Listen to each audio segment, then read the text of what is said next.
You've been inside for almost 30 minutes.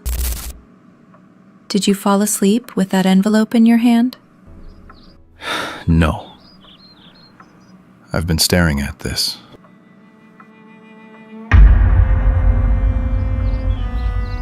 Is that what I think it is?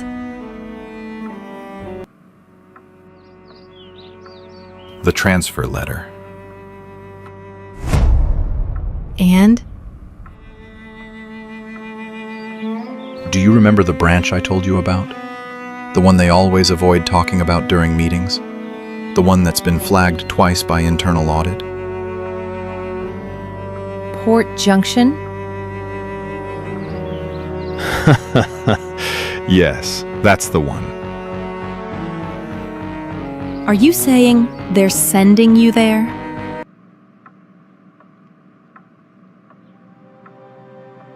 Mr. Victor Adebayo, you are hereby transferred to the Port Junction branch as acting branch manager, effective 2 weeks from the date of this letter. This deployment is in line with management's decision to reposition and revitalize the branch. Why you? That's what I asked too. But you're not even the most senior in your unit. They've got managers who've worked longer. Exactly. So why? That branch is a mess. Fraud allegations, poor customer service, even staff abandonment. People just stop showing up and no one follows up. It's dark. The company is desperate. They want someone with a clean record who won't steal more than the last one. And they think that person is you. Because I pray at work.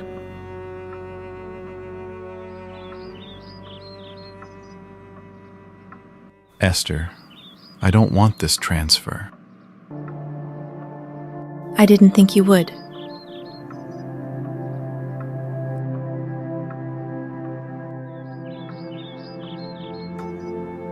I feel like Jonah. Jonah was running from Nineveh, but God chased him down.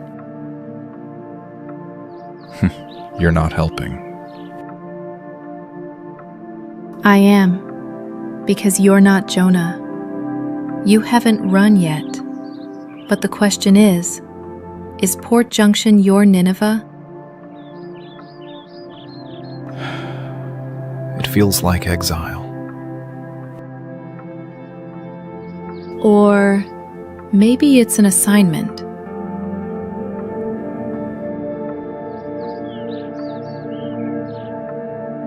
You've always told me every believer is called. We're not just bankers or accountants. We are ministers in disguise. You said the Lord can use anyone in any profession to carry light into darkness. Yes, I said that.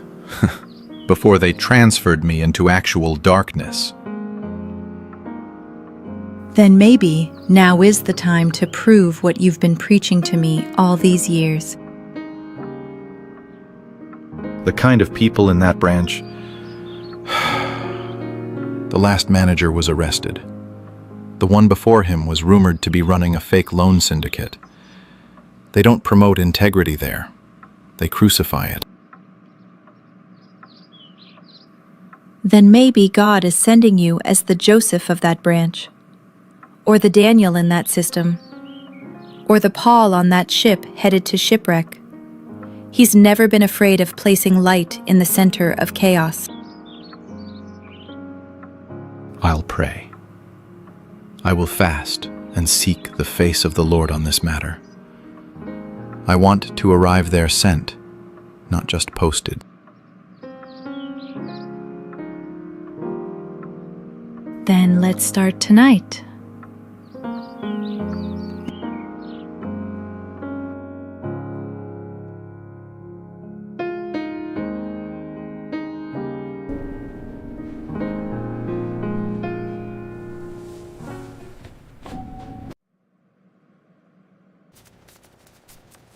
Come in. You're still here? Trying to finish well, sir. You're packed already? Almost. I figured I should make it easier on myself. How are you feeling, Victor?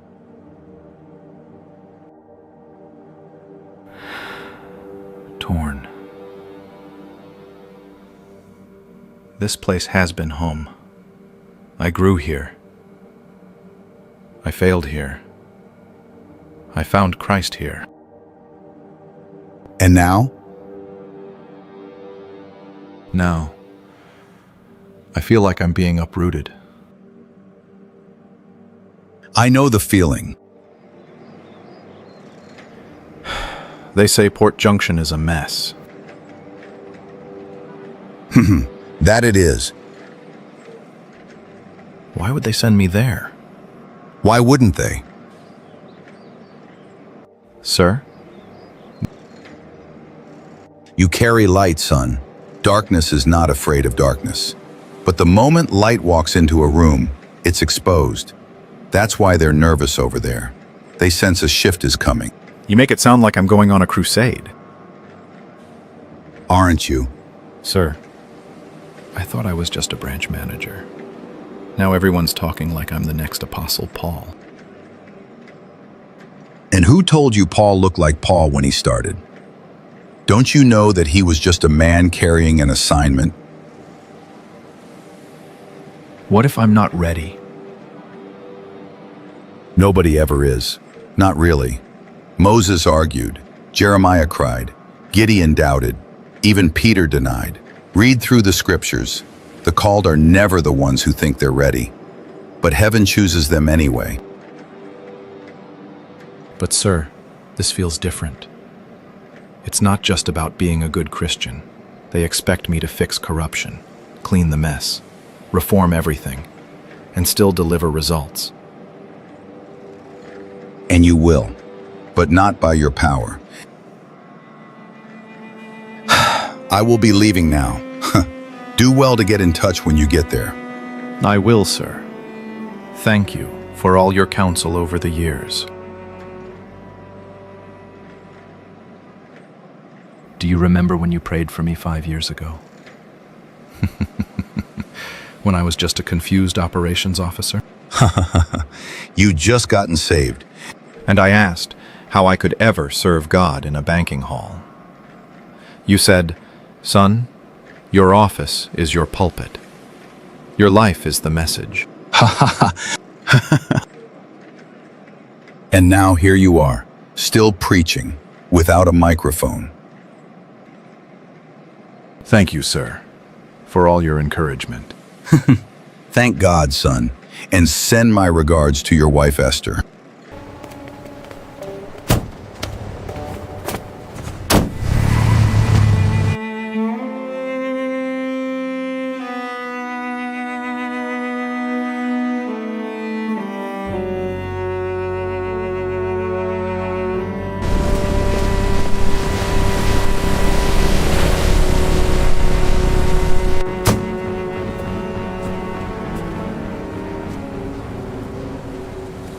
Good morning.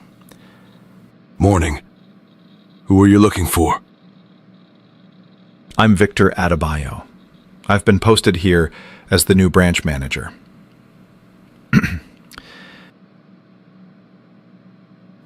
So you're the one from headquarters. Yes, You're young. I get that a lot. You came with luggage? Alone? No escort? No company car? I didn't think I needed all that. I'm here to work. Work? You'll see soon enough. This place is not just about work. What's your name? Alfred. Security guard. I've been here 15 years. I've seen managers come and go. Some didn't last more than a few weeks. One resigned without warning. Another left in disgrace. The last one, the police took him away. That must have been difficult to watch. Port Junction doesn't make it easy for anyone. If you're not smart, you'll be swallowed. But has anyone ever stayed? Tried to change things?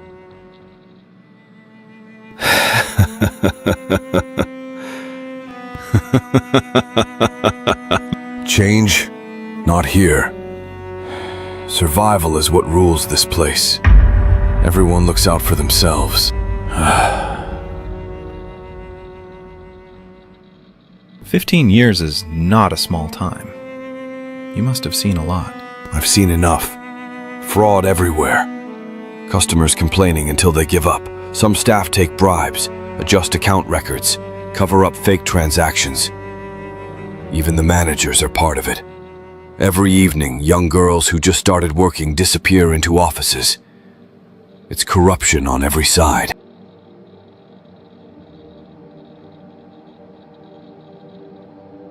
This branch has the worst reputation in the company. They know it, but they won't shut it down. It still makes them money. Dirty money. And in all these years, no one has fought it? Some tried, but the system broke them. Even one pastor used to come here to pray. After 3 weeks, he stopped. He said this place was beyond him. I understand.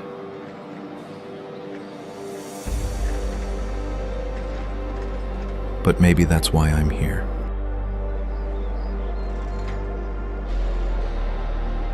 Are you a pastor?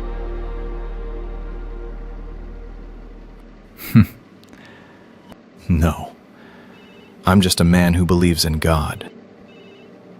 Then why do you talk as if you've come on a mission? Because I believe every posting has a purpose. I didn't come here by accident. Purpose won't be enough. You'll need wisdom. You'll need courage. This place, it destroys good men. I know. But I can't live in fear of that. If others failed, it doesn't mean I must. Please take me to my office. Thank you. Well, you'll see. This place tests every man.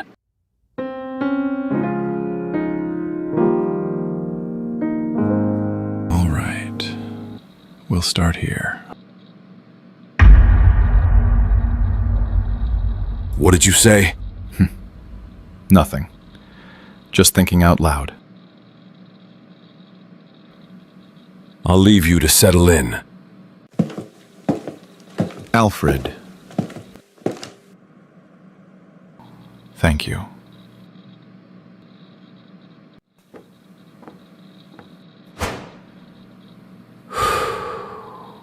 Thank you, Lord, for today. Holy Spirit, take over.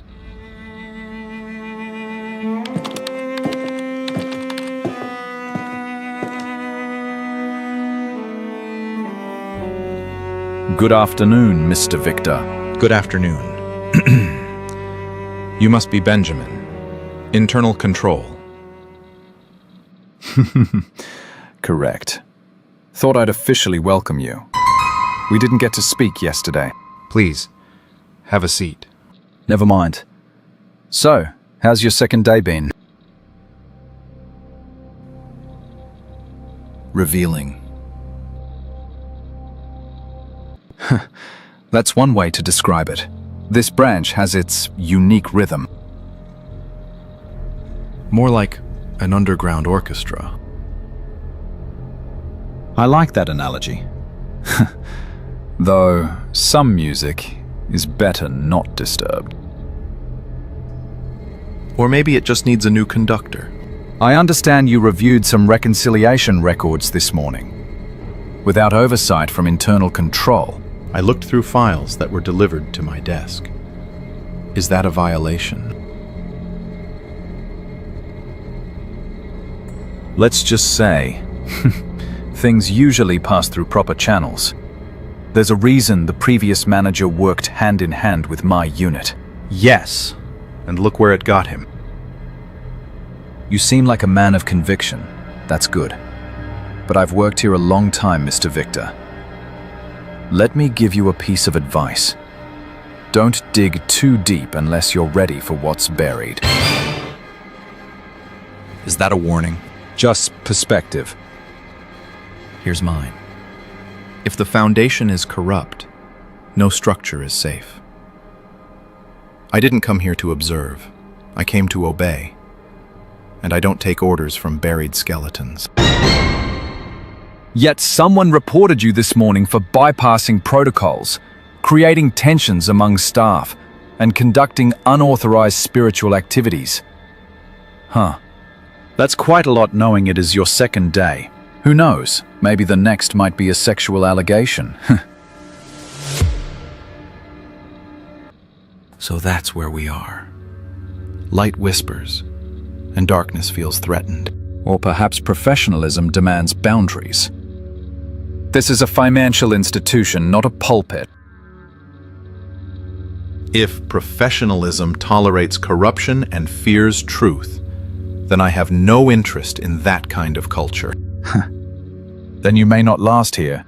Neither will the system behind that mindset.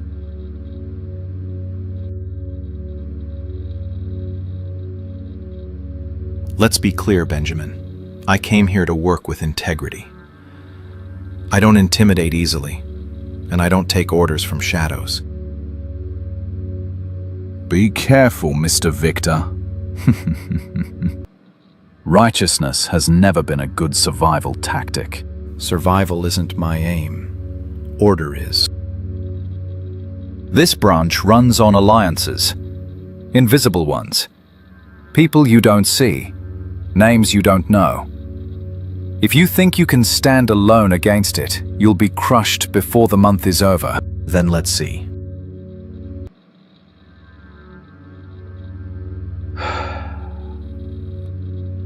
I've seen your type before. Bright, brave. This place doesn't break you in public. It starves you in secret. You're already being watched.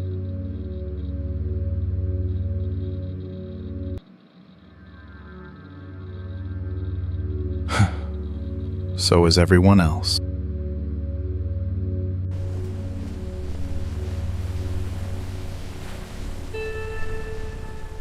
Day 2, and the wolves are already circling. A misconduct report, hidden recorders, and Benjamin, smiling like the devil himself in a tie. Lord, I can't do this in my strength. I saw it in his eyes. They want me out before I've even begun. Father, I need you. Today showed me the battle is real. Give me wisdom greater than their schemes. Give me courage when fear creeps in. Guard my heart from anger. Keep me standing when they try to break me. If you sent me here, then don't let me stand alone. Surround me with your presence. Let every plan against me fail. Let truth speak louder than lies. But thou, O Lord, art a shield for me, my glory, and the lifter up of mine head.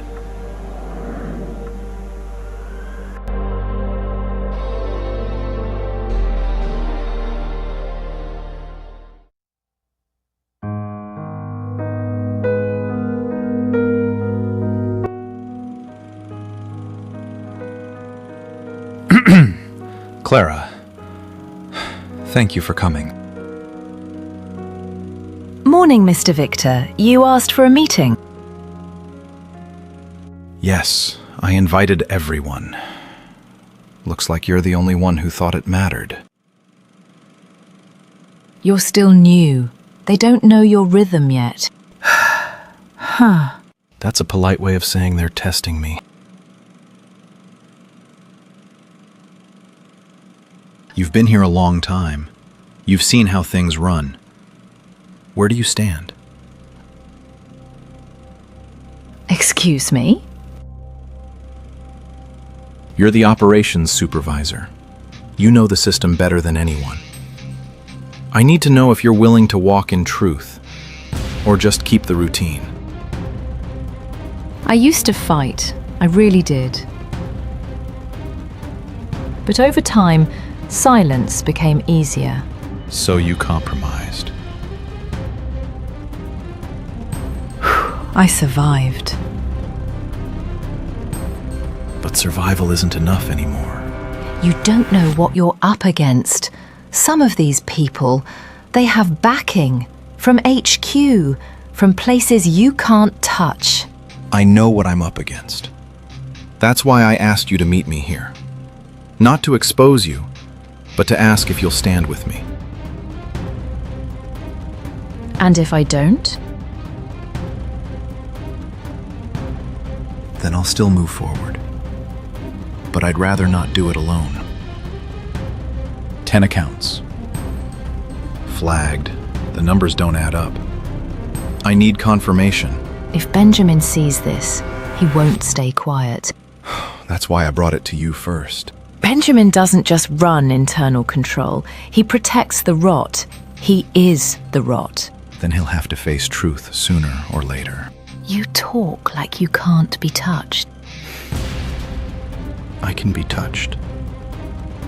But I won't be moved.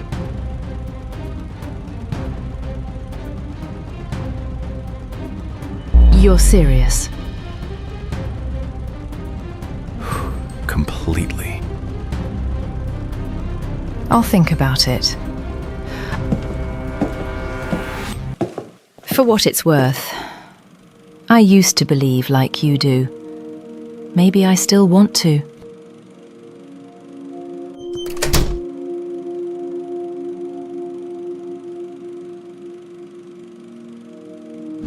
You said it was urgent.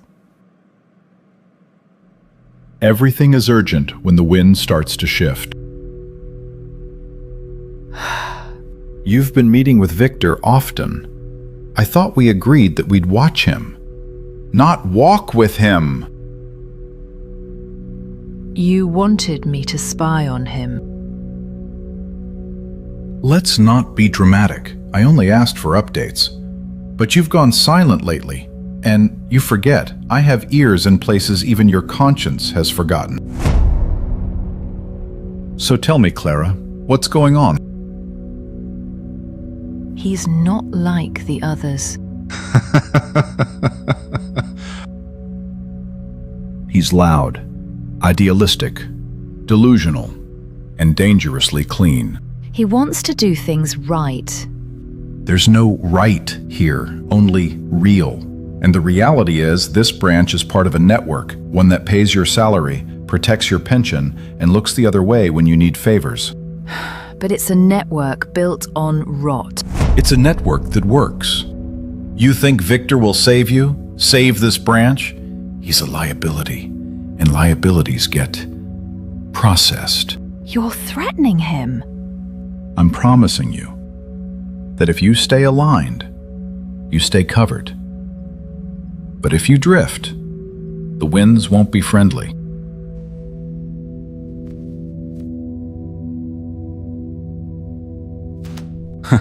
₦1,000,000. Consider it appreciation for loyalty and foresight. Why now? Because I'm generous and you've been useful, but also because Victor's about to submit a report to HQ, and we both know you're the one who probably gave him the intel. Keep your blood money. Clara, don't do this. You're smarter than this. You're us. You've always been. Not anymore. Then pray your Victor is worth the storm that's coming.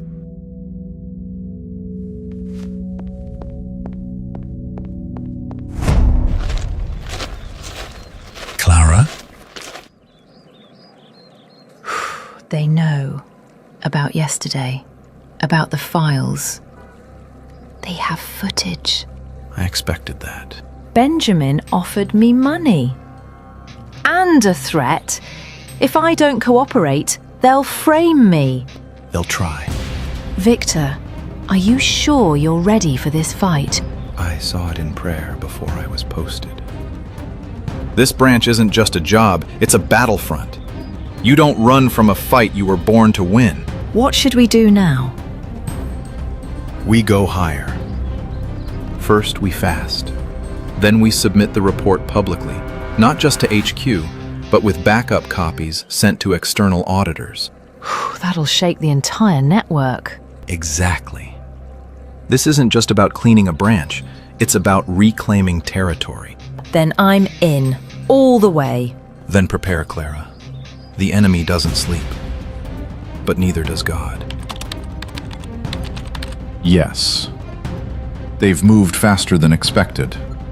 No. Clara has switched sides. Yes, sir. Initiate full containment, discredit, surveillance, and if needed, relocation. Let's see if your God covers audit trails. You sure you're ready for this, sir? This ain't church announcements. This is firewood soaked in petrol. The truth can't stay buried forever. You're the only one I trust to publish this clean. And you're sure the documents are legit? Not hearsay, not paranoia. Internal corruption. Procurement fraud. Senior staff implicated. Headquarters turning a blind eye. And they've started threatening those speaking up. So what do you want me to do? Post it as is?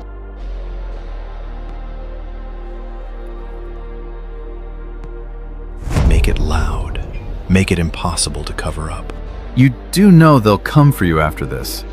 The system eats whistleblowers like popcorn. That's why I'm not blowing a whistle. I'm ringing a bell. And bells are louder. Sir, are you sure you're not a secret journalist?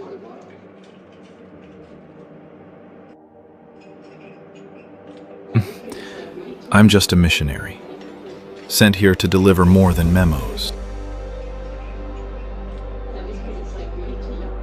So you believe God sent you into this mess? He sends light where darkness hides. This is more than a scandal. It's a territory war. All right. Give me 48 hours.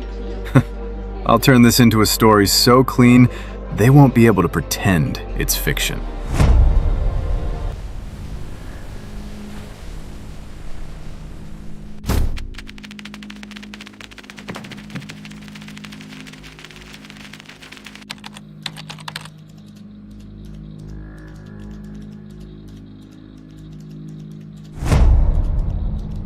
Who leaked this?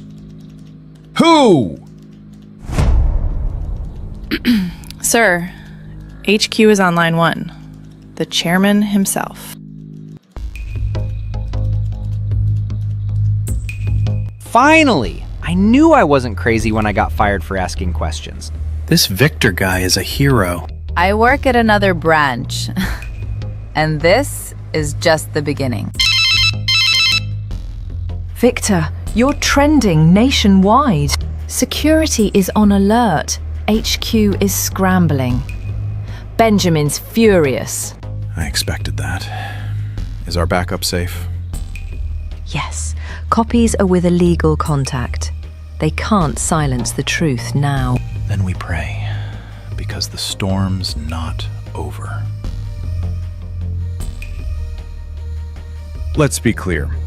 This isn't an attack on a bank.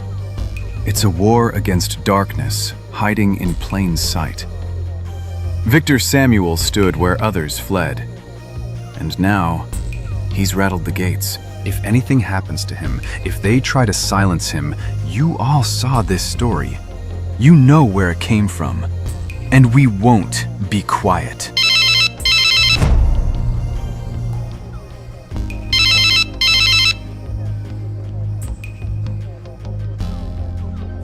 You're playing with fire. Good. It's winter in this country anyway. It's everywhere, Victor. Your face. On news sites, blogs, even TikTok. They're not seeing me, love. They're seeing a shaking. That's what happens when God begins to expose. What if they try to arrest you? Or worse? Then I'll bless the prison bars and start a Bible study there. But I won't be reckless. Tomorrow, I'll make a formal statement. I'll let the system know I'm not hiding. I'll bring truth into the light and let God defend his own. We're joined today by Victor Samuel, branch manager and now national whistleblower. Victor, are you afraid for your life? I fear nothing but silence in the face of evil. Why speak up? Because the system trained me, but God sent me. One calls it employment, the other calls it deployment. Some are calling you a hero. Others, a liability. What do you say? We waited too long. He's gone public. They're asking questions. Legal's involved. Internal is panicking. Then contain it. Eliminate the noise. You want me to shut him down? No, I want you to remind him the world doesn't reward truth-tellers. It buries them. The battle has just begun. Though I walk through the valley, Lord, if I must die, let it be with your name on my lips. But if I must live, let it be as a flame no man can put out. Just a warning shot. Nothing fatal. Scare the preacher back into his shell. You should have kept quiet, preacher. So, this is the price of obedience? Price of arrogance. You're shaking tables that feed people. Stay quiet or stay dead. And for you. Not today, villain! Thank you. This can't be! That bullet met something stronger than Kevlar. The Holy Spirit? The Word. I had Psalm 91 open in my shirt pocket. 1,000 may fall at your side, but it will not come near you. He turned himself in just after midnight. Said he couldn't sleep. Claimed your prayer kept replaying in his head. What's he said so far? He admits he was hired. Claims it was supposed to be a scare, nothing fatal, but he panicked when the shot didn't drop you.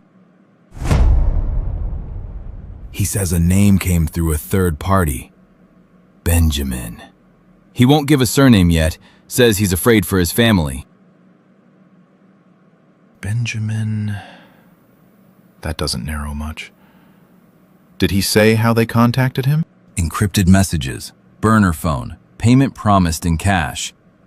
We're still tracing, but whoever's behind this knows how to stay hidden. He doesn't look like a hardened killer. He isn't. Petty record, nothing violent. Looks like someone found a weak man and dangled money.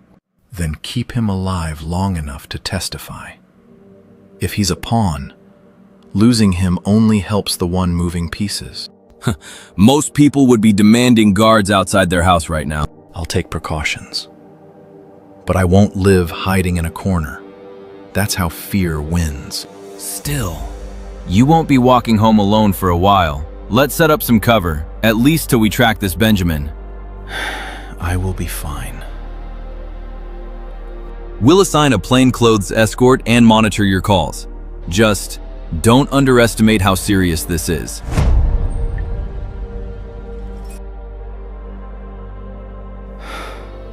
I don't.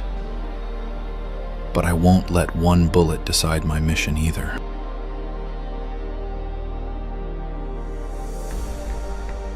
Victor is becoming a problem. He's now more than a whistleblower. He's now a threat. Do we escalate? Not yet. Let's observe. A man who survives a bullet may attract angels, but can he survive politics? Let's make him a public enemy. Not by bullets, by reputation.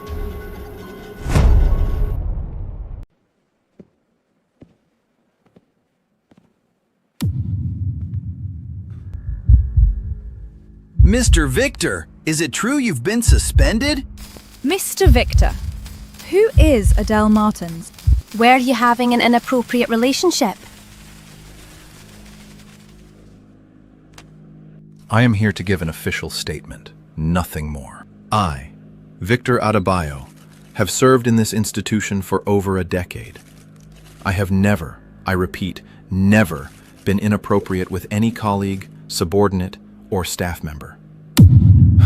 I have conducted myself professionally at all times.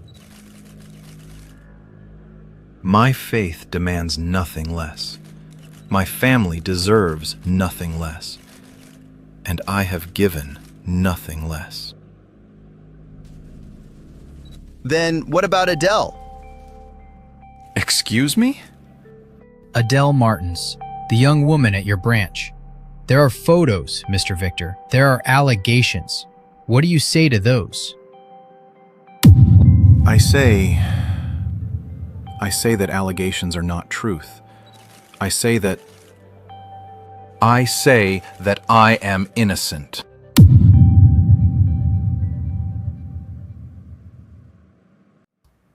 Esther. What about her? What about Adele, Victor? Don't you dare lie to me. Not now, not after everything. I wasn't going to lie. How could you? How could you do this? To me? To us? To everything we built? Esther, please. Don't touch me. Look at this.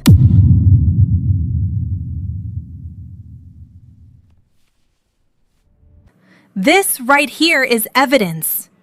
You know her. You had a thing with her. I don't remember this. You don't remember? I don't. You need to believe me, Esther. You stood in front of cameras today and said you were innocent. You looked the world in the eye. And now you stand here and tell me you don't remember? Where did you get these? Mr. Victor Adebayo, this is the police. Open the door. Esther, I didn't do this. Whatever they're saying, I didn't. I don't know what to believe anymore. Open this door. We are coming in.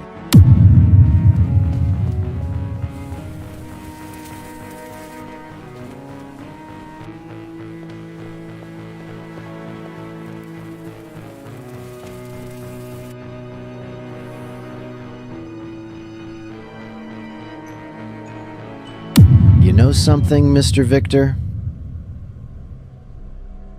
I've been doing this job for 18 years. Seen every kind of person in this chair. The guilty ones, the innocent ones, the ones who think they're innocent but aren't. But you're something new.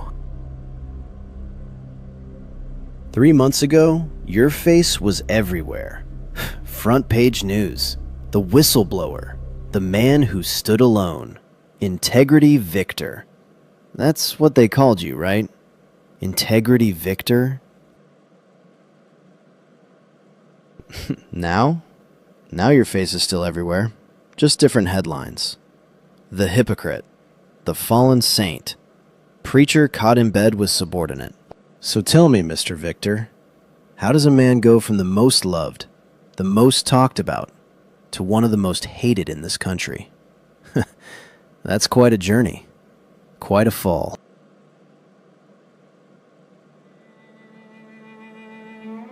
Nothing? No defense? No righteous indignation?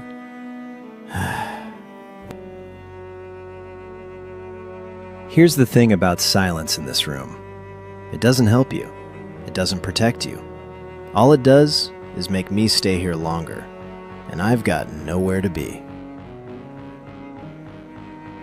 That's just one. We have more. We have statements. We have a very credible accuser who's willing to testify. And we have you, sitting there saying nothing. So here's my advice. Free of charge. Plead guilty. What? Plead guilty. Right now. Save everyone the trouble. You'll get a lesser sentence. Probation, maybe. Community service. Your wife gets to move on. Your church gets to heal. Everyone wins. I'm innocent. How do I plead guilty for a crime I did not commit? That is the world we live in. The system rewards those who tell lies. But if you want to prove you're innocent, you will spend days here. Maybe months or years till investigation is over. Your choice. The ball is in your court, Victor. I am innocent. Okay, then help me understand. How did we get here? How did she end up in your branch? How did any of this start? Mr. Victor, I'm trying to give you a chance to tell your side, but I can't help a man who won't talk. It started with a transfer. A young woman. Adele. When? A week after the leak. After Benjamin was exposed. Mr. Victor? Yes? I'm Adele. Adele Martins. I was transferred in from Eastbrook branch this morning. HR told me to report directly to you. Eastbrook? That's one of our strongest branches. Solid reputation. Good people. Yes, sir. It's a good place. Then what brings you to Port Junction? Most people are requesting transfers out, not in. I requested the transfer, sir. You requested it? Yes, sir. I've been following what's been happening here. The news, the leaks, the exposure. That's gotten a lot of attention. Not all of it good. I know. But that's exactly why I wanted to come. Sir, I've worked in banking for 6 years. I've seen things. Things I looked away from because I needed the paycheck. Things that kept me up at night. But here, when I read about what you did, the transparency, the integrity, the courage to stand alone, I thought, that's where I want to be. That's who I want to learn from. You want to learn from me. More than anything, sir, I want to work where principles still matter. Where doing the right thing isn't just a slogan on a poster. I want to be part of whatever's happening here. The real part.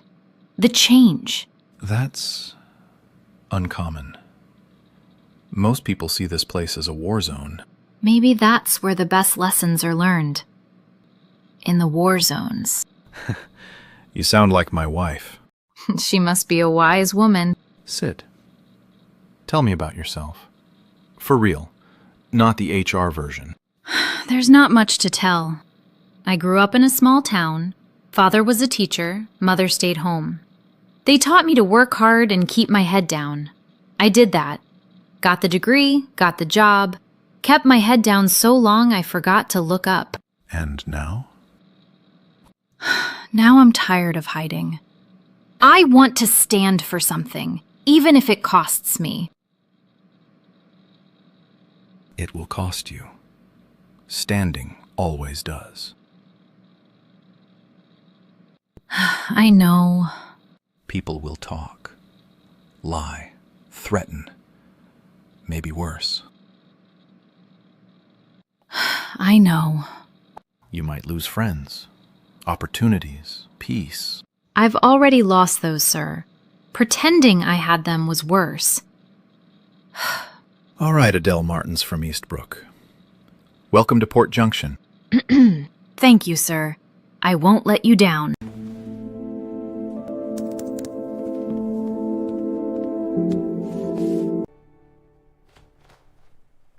Thought you could use this.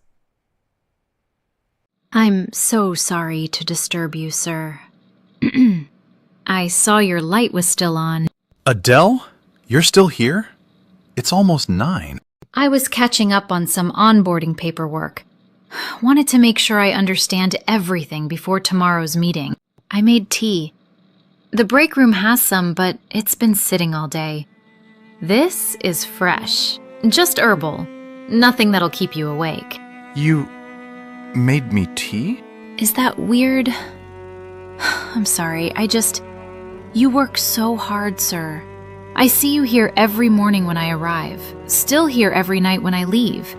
I just thought, someone should take care of you too. My mother used to say, people who carry the world need someone to carry them sometimes. I don't know if that helps, but the tea helps, at least a little. Thank you, Adele. Well, that's very kind. It's just tea, sir. It's good. I'm glad. Well, I'll let you get back to work. Good night, sir.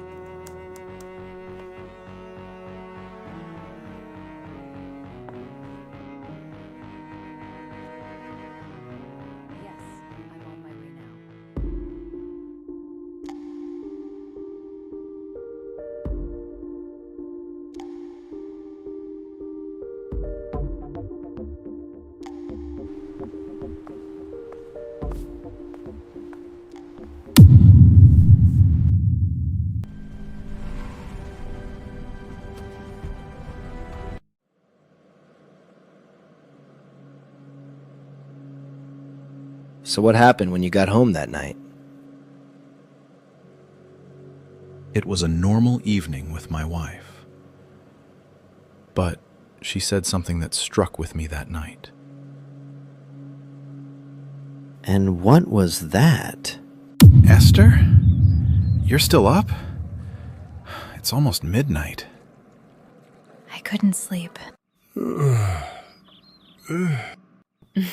Long day. They're all long now.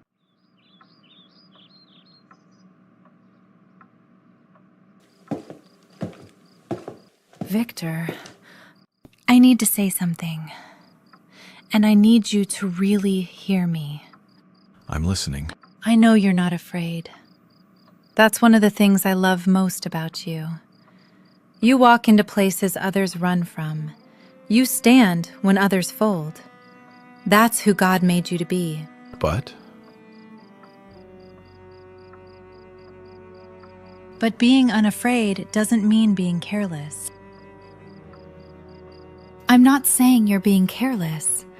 I'm saying these people you're dealing with, Benjamin, Daniels, whoever else is hiding in the shadows, they're not just angry. They're dangerous. I know what I'm up against. Do you? Do you? Because I see you carrying something, more than usual. It's in your eyes when you walk through that door. It's in the way you pray at night, whispering, like you don't want me to hear. Like the battle has gotten personal. Victor, look at me. I'm your wife, not just your partner, not just the woman who prays with you. I'm the one who knows when you're hiding something. Even if you don't say the words, I feel the weight. I'm not hiding anything. Okay. Esther. I'm not accusing you. I'm asking you to be careful. These people, they don't fight fair. They don't come at you with open hands. They wait. They watch. They find the crack and they push. I know their tactics. Do you know yours?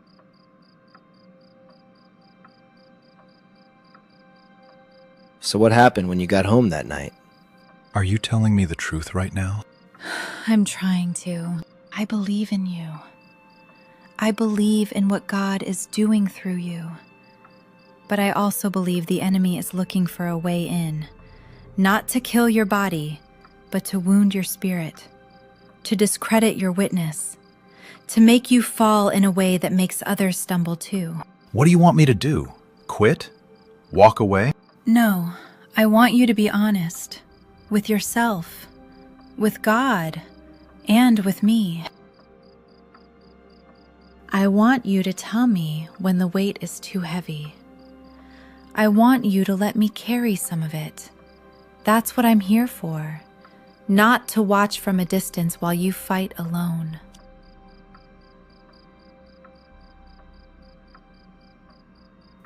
I don't want to drag you into this. You're not dragging me. I'm already in it. I've been in it since the day I married you. For better or worse, remember? I love you.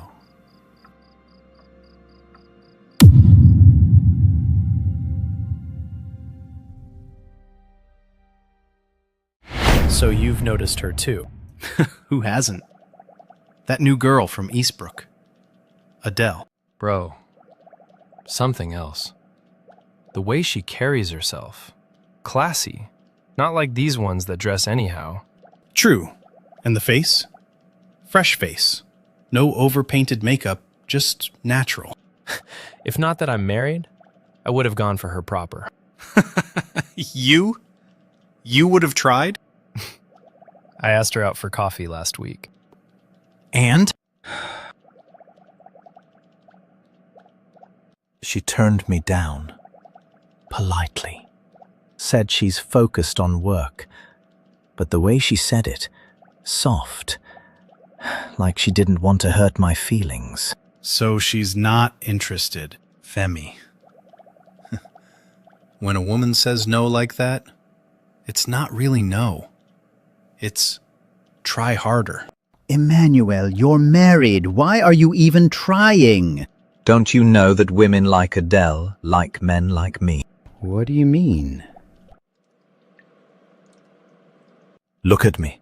I'm established. Manager level, good salary, car, respect. Young women like her, they're looking for men who can take care of them. Men with something to offer. That's what's trending now. They don't want boys. They want men. Men like me. You have a point. So if that's what she wants, why shouldn't I take advantage? If I position myself well, be there for her, show interest, eventually she'll see sense. Take advantage? Emmanuel, that's not right. Dele, don't start preaching. You and that Victor guy would be good friends.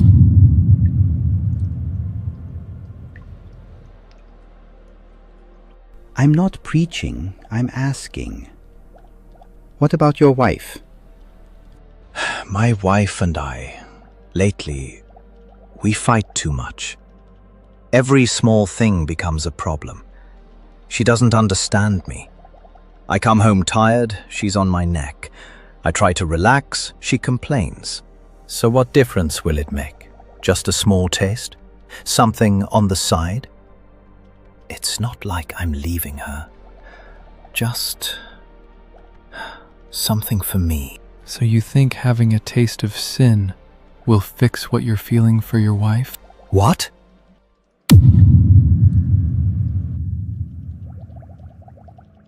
You're unhappy at home, so you want to go outside and take something sweet, thinking it will fill the emptiness. But it won't. You'll just come back emptier. And now you've added guilt to the problem. Deli, take it easy. I'm just saying, the problem is in your marriage. Fix that. Don't run to another woman because you're too tired to do the work at home.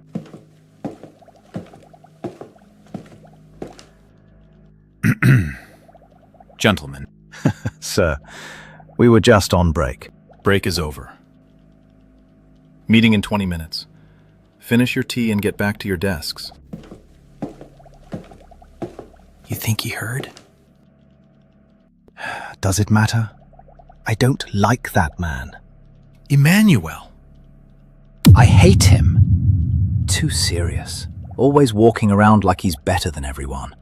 With his Bible and his prayers and his integrity. Who does he think he is? Maybe he thinks he's someone trying to do the right thing. You should try it sometime. You see? Even Adele is turning. That Victor man is infecting everybody.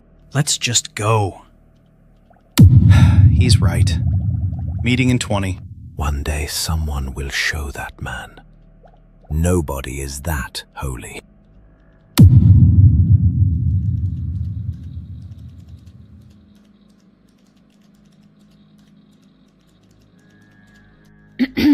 Sir, do you have a moment? I was hoping to ask you about something. Of course, Adele. You can come to my office. I'm heading there now. You overhear 3 of your staff talking about this woman, about how beautiful she is, about how one of them, a married man, wants to have a taste. And what do? I told them to get back to work. You told them to get back to work. You didn't warn her. You didn't report it. You just went back to your office. There was nothing to report. Men talk. It's wrong, but it's not a crime. And yet, after that conversation, you started spending more time with her. Late nights, private conversations, tea in your office. I was mentoring her. Mentoring, right.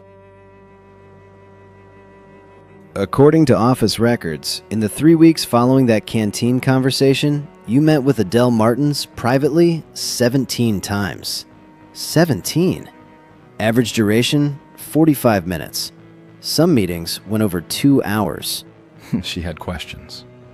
About work, about life, about faith. About faith. Yes. So you were inspired after that canteen conversation, after hearing those men talk about her, to go after her, to spend time with her, alone, at night. No, that's not what happened. Then what happened? She came to me. She sought me out. She was hungry, spiritually hungry. She asked questions. I answered them. That's what mentors do. So explain this. I've never seen this. It's a hotel booking. In your name. On the night of the welcome party. I didn't book any hotel. The booking was made from your work computer at 3:47 p.m. that afternoon. Your login. Your IP address. Someone set me up. Of course they did.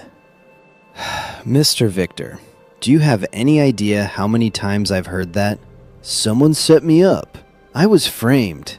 It's not what it looks like. It's always the same story. Because sometimes it's true. Sometimes, but not often.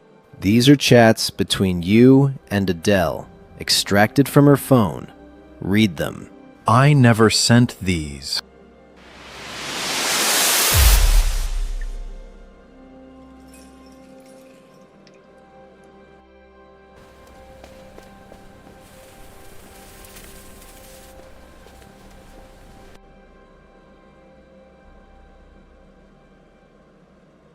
Adele, thank you for coming in.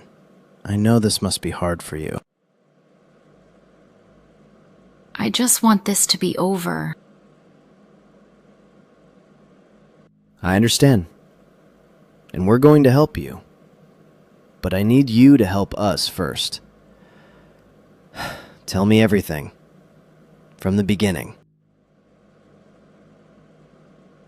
When I transferred to the branch, Mr. Victor was so kind, so welcoming.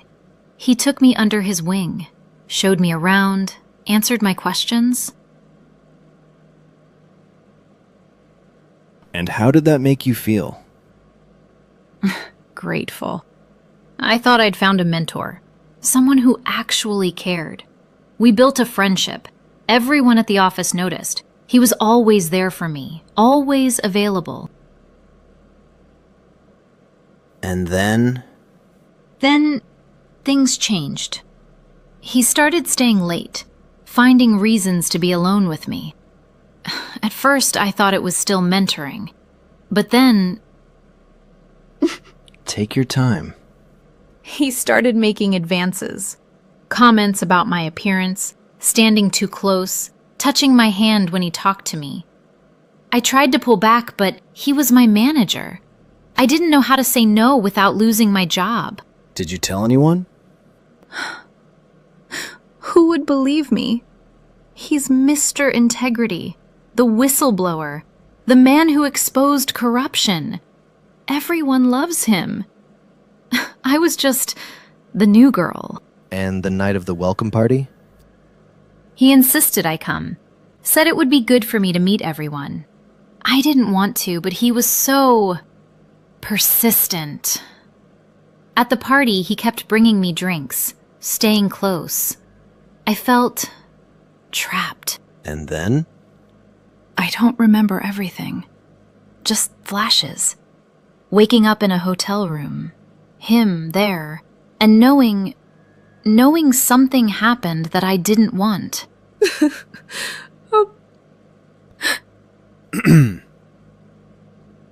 Adele, I'm going to ask you directly. Did Mr. Victor assault you that night? Yes. Thank you, Adele. That will be all for now. We'll be in touch. You believe her? I don't know. She's convincing. They always are, one side or the other. This case is sensitive. Victor's a public figure, the whistleblower, the man with the Bible. If we get this wrong... If we get it wrong, we ruin an innocent man. Or let a predator walk. Exactly. So what's your gut? My gut says something doesn't add up. But her story is consistent. And the public wants answers. They want someone to blame. So we go with her? We go with the evidence. And right now, the evidence points one direction. I need to hear his version of that night. The party. What he says happened.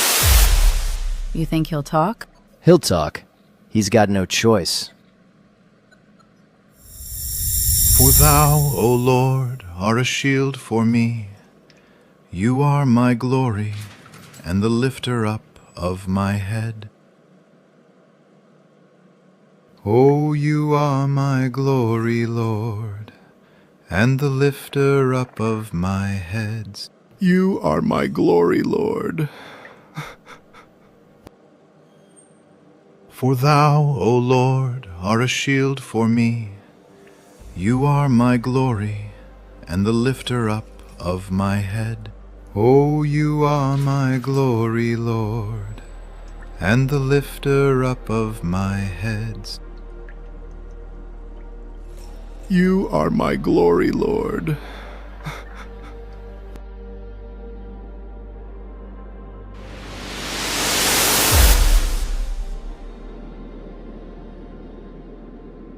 Everyone else stopped coming.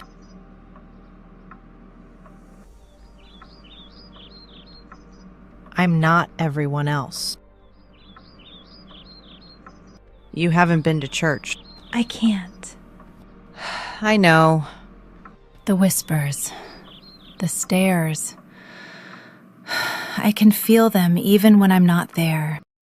I know. They think I'm either a fool or a liar. Married to a monster and didn't know. Or married to a monster and covered for him. I don't know which is worse. Both are lies. Is it? I don't know anything anymore. I saw the photo. I saw him lying there with her. I saw the photo too. Everyone saw it. Then you know. I know what they showed us. I don't know the whole story. Neither do you. Mama, I was there. He came home that morning. He lied to my face, told me about an emergency work trip. His first lie in 19 years. Or so I thought. What about her? It broke something. Of course it did. You're human. You trusted him. You built a life with him. And now you're sitting in the dark, alone, while the world eats your marriage alive. Everyone left. The church people, the ones who ate at my table, the ones who called us such a godly couple. They just vanished. I didn't. Why? Why are you here? Because as I was praying this morning, just sitting before the Lord, this heaviness came over me. Not condemnation, not gossip, just a weight, a knowing. And I heard that still, small voice say, "Go to Esther." I don't know what happened between your husband and that girl. I wasn't there. But I know what the enemy does. I've seen it too many times. What do you mean? The thief comes for one purpose: to steal, kill, and destroy. Especially families that will yield fruit for the kingdom. Your family, Esther. You and Victor. The prayers you've prayed, the people you've helped, the battles you've fought together. You're a threat. And threats get attacked. So this is an attack?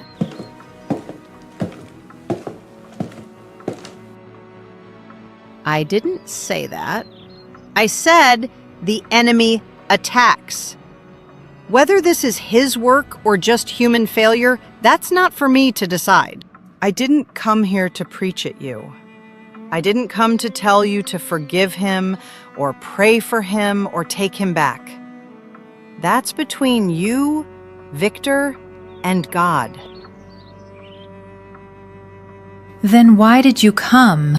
To remind you that you're not invisible. That someone sees you sitting in this dark house. That someone remembers who you were before this broke. And to leave you with 2 questions. Just 2. You don't have to answer me. Just answer yourself.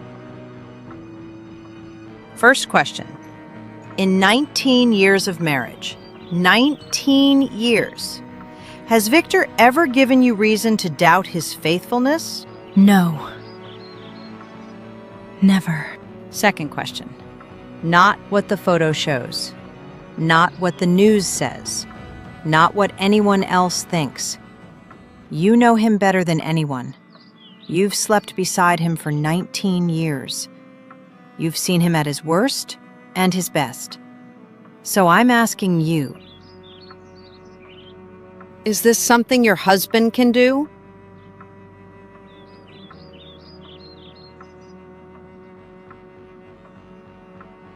You don't have to answer now. Just sit with the questions. I made soup. Your favorite. It's on the counter. Whatever you decide, whatever the truth is, you are not alone. You never were.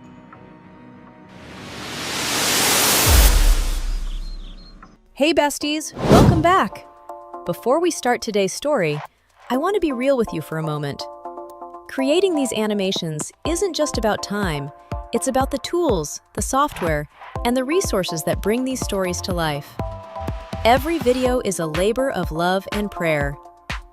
If these stories have blessed you and you'd like to support this ministry, there are 2 simple ways. You can join our YouTube membership or buy us a virtual coffee using the link below. Every bit of support helps me upgrade our tools, spend more time creating, and keep these faith-filled stories coming your way. Thank you for being part of this journey.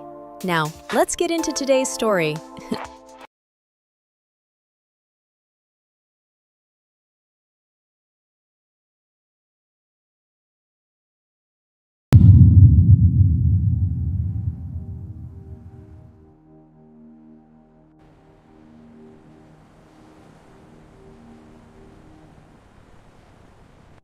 just don't understand.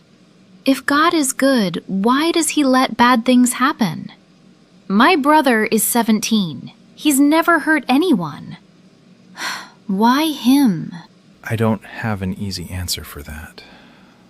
I wish I did. Then what do you have?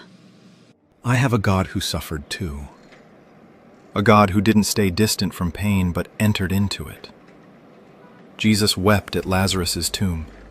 He knew he was about to raise him from the dead, and still he wept. Because he felt the weight of death, the weight of loss. That's different. Jesus knew he could fix it. Did he? When he was on the cross, did he know the Father would raise him? Theologically, yes.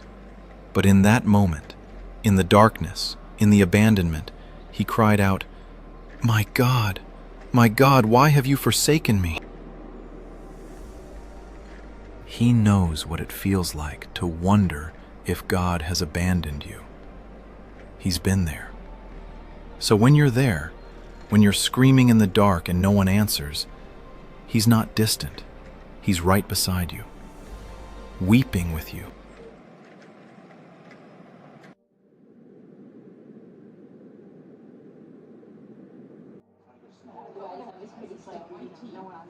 I've done bad things.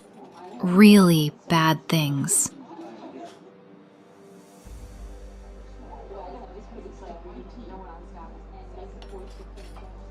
We all have. You don't understand. Things that, if people knew, they would hate me. Try me. I can't. Okay. Then don't. But know this, there's nothing you could say that would shock God. Nothing you could confess that would make him love you less. The woman at the well had 5 husbands. The woman caught in adultery was dragged before Jesus by men ready to kill her. And what did he do? What?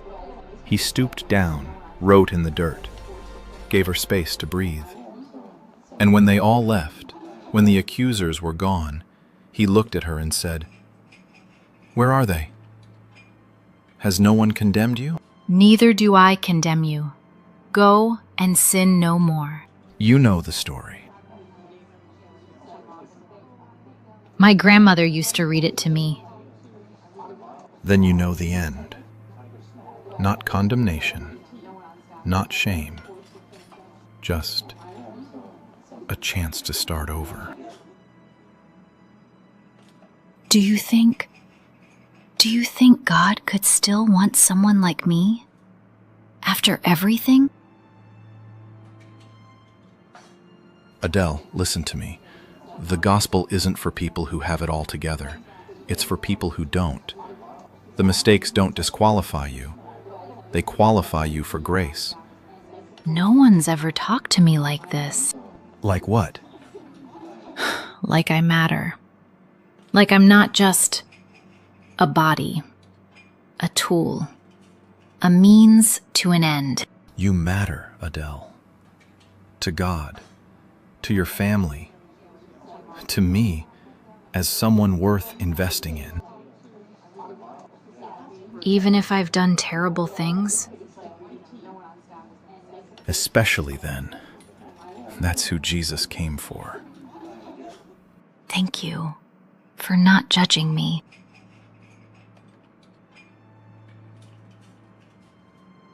That's not my job. I should go. It's late. Get home safe, Adele. May the Lord be with you.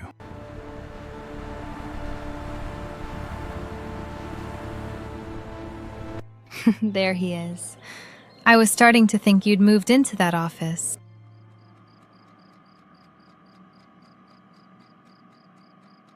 Some days it feels like it. Long day? Long. But good. Different. Different how? I don't know. Lighter, maybe. Like something is shifting. Tell me. You remember the staff I told you about? The ones who've been coming around, asking questions about faith? A few. You mentioned some of them were curious. There's this one. New transfer.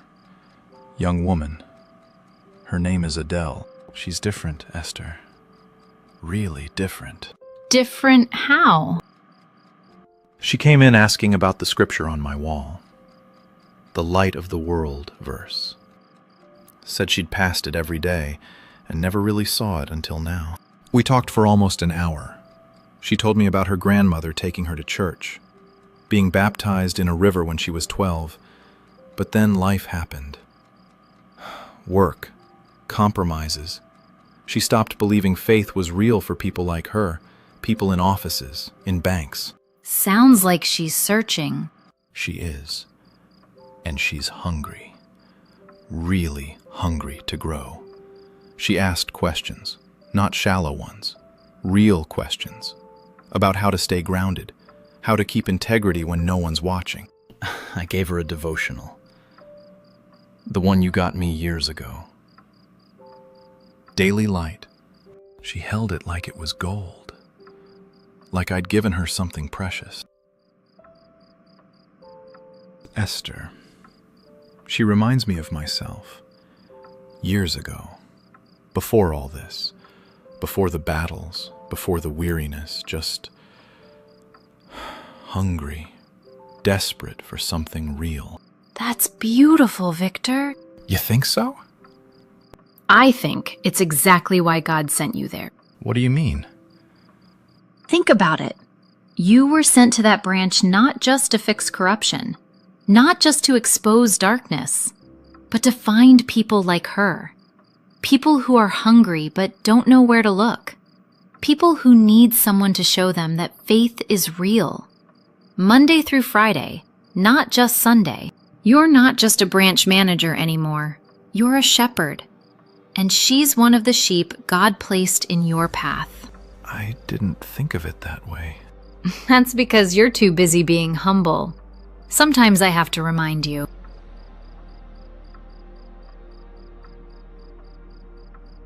I'm proud of you. You know that? For what? For still caring. For still seeing people. For not becoming hard after everything you've been through. I couldn't do any of it without you. I know. So this Adele, she's going to be around a lot? I think so. She's eager, shows up early, stays late, wants to learn. Good. The branch needs more people like that. It does. You be careful with her, though. Careful? Not like that. I trust you completely. You know I do. But you're a mentor now. A father figure almost. Young women in that position, they can get confused, project things, misread kindness for something else. I'll be mindful. I know you will. I just had to say it. I love that you care about people. It's one of the reasons I married you.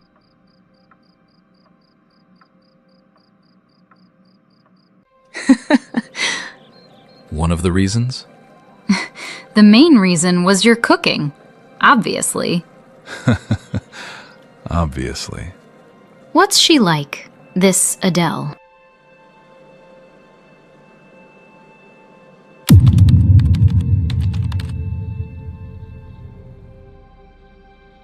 Still reading that thing? I thought you'd have more important things to do. Like watching your life fall apart. You're not supposed to be here. I'm not here as an employee, Victor. I'm here as a man who's lost everything. That gives me certain privileges. You lost everything because of what you did. Not because of me. You think I don't know that? You think I don't replay every decision, every transaction, every moment I let my guard down? I know exactly what I did. And I know exactly who made sure the whole world found out about it. You had your moment, Victor. You were the hero, the whistleblower, the man of integrity. Everyone clapped. Everyone celebrated. You got your reward. I wasn't looking for reward. Of course you weren't. You're above all that. Too holy for applause, too righteous for recognition. You just wanted justice, right? I wanted what was right. And now? Was it worth it? You look at yourself in the mirror these days. Are you proud? Does your chest swell with satisfaction knowing you destroyed a man's entire life? I didn't destroy your life. You destroyed it yourself. I just refused to cover it up. You don't get to stand here and judge me. I'm not here to argue about who did what. I'm here to give you a chance. A chance to what? To fix this. Retract your statement. Go public. Say you made a mistake. Say the evidence was fabricated. Say you were under pressure. I don't care what story you tell. Just fix what you broke. I won't lie. You think this is about lying? This is about survival. Yours. You have a good life. A wife who loves you. A church that respects you. A reputation that opens doors. All of that can disappear. Is that a threat? It's a promise.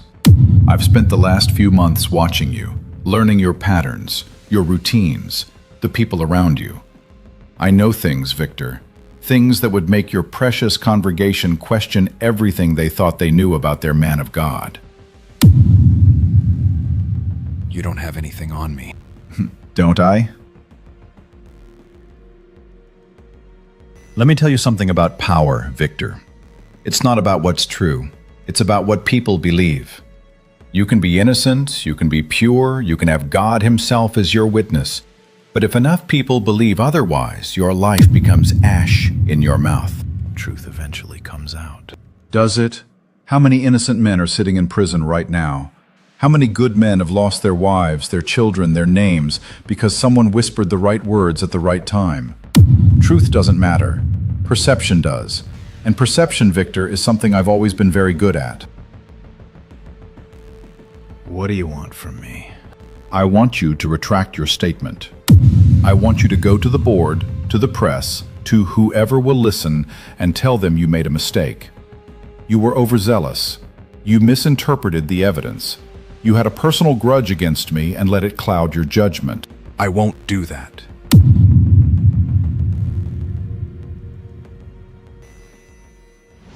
You were seen entering his office 2 days before the party. I went to collect my personal belongings. I've been avoiding it. Too many memories, but I needed my things. Victor claims you threatened him. Told him to retract his statement or you would destroy his reputation. Victor said that? He did. Detective, Victor Adebayo is a man who built his career on destroying me.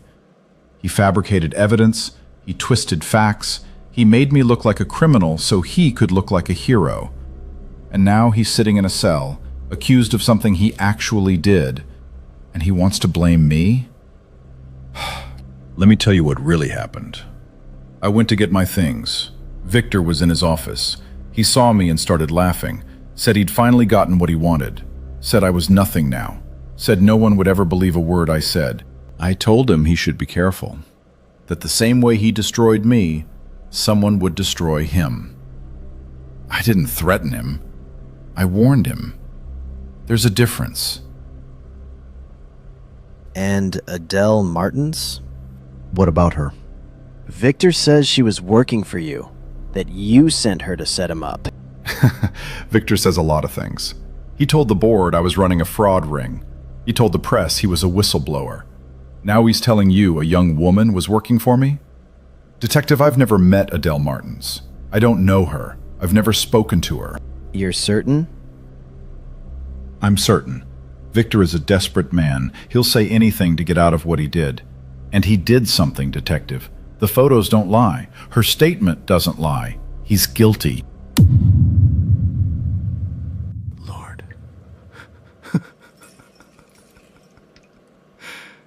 Lord, I don't know where to start. You see me.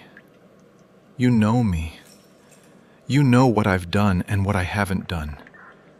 You know the truth. They've taken everything. My name, my reputation. My wife looks at me like she doesn't know who I am. And maybe she doesn't. Maybe I don't either. I thought I was strong. I thought I was standing for you, exposing corruption, bringing light. And now...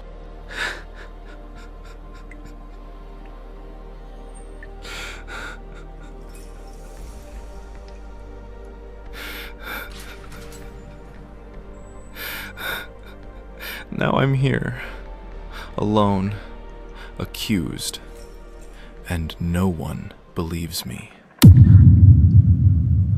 But you know I didn't do this.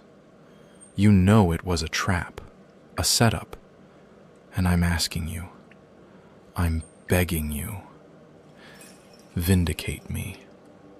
Not for my sake, for your name's sake. Because if a man who walked with you can fall like this, then what hope is there for anyone? Plead my cause, O Lord, with those who strive with me. Fight against those who fight against me. How long have you worked with Mr. Victor Adebayo? About 6 months, since he was transferred to our branch. And in that time, what has been your observation of his conduct?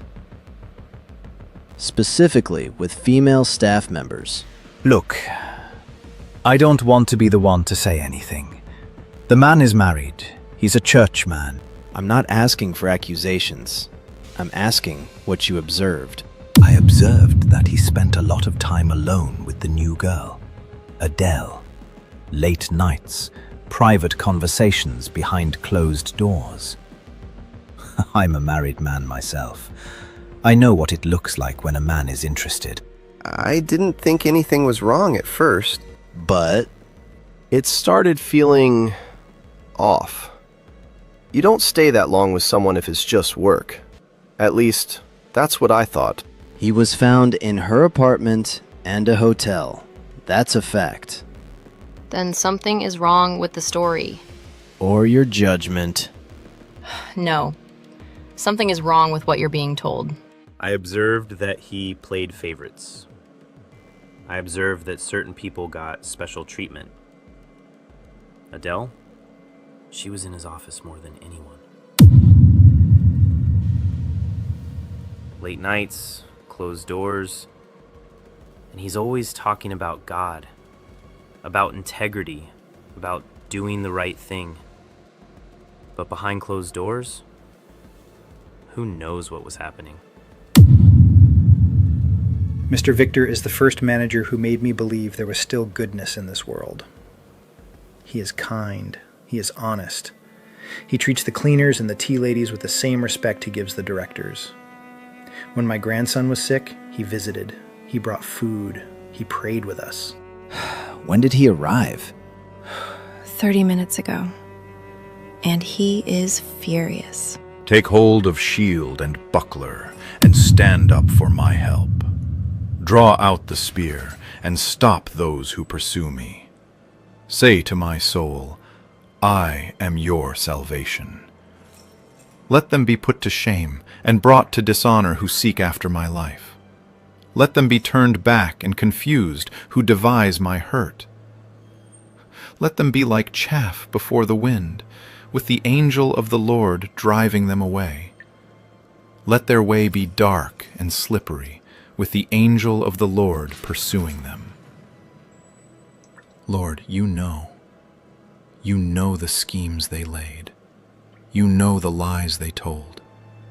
You know that I am innocent. Vindicate me. Show them that you are God, that you see the righteous and the wicked, that you do not abandon those who trust in you. 3 weeks. 3 weeks and you still don't have enough to charge him? The evidence is circumstantial. The photos are damning, but we don't have forensic confirmation. Her statement is consistent, but there are gaps. And his version... His version is what every guilty man says. I was set up. I was drugged. I don't remember. The public is watching us. The press is camped outside. Every day we wait, they ask, why is he still free? Why haven't you charged him? Because charging an innocent man... You don't know he's innocent. You have a witness. You have photographs. You have a pattern of behavior. We also have staff who swear he's innocent. We have a woman, Clara, who says this is retaliation. We have no direct evidence that he forced her, drugged her, or even touched her. I don't care what Clara thinks. I don't care what his supporters think. I care about what the public believes. And right now, the public believes he is a predator who used his position to take advantage of a young woman. Charge him. Sir. Charge him, Owusu. Let the courts decide. Let a jury look at the evidence. That's how the system works. You don't get to play judge because you have a feeling. You have 48 hours. Either you charge him, or I find someone who will.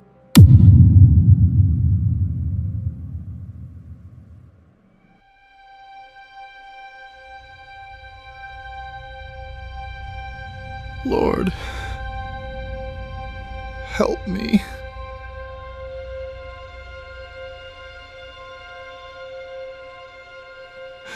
Lord, help me.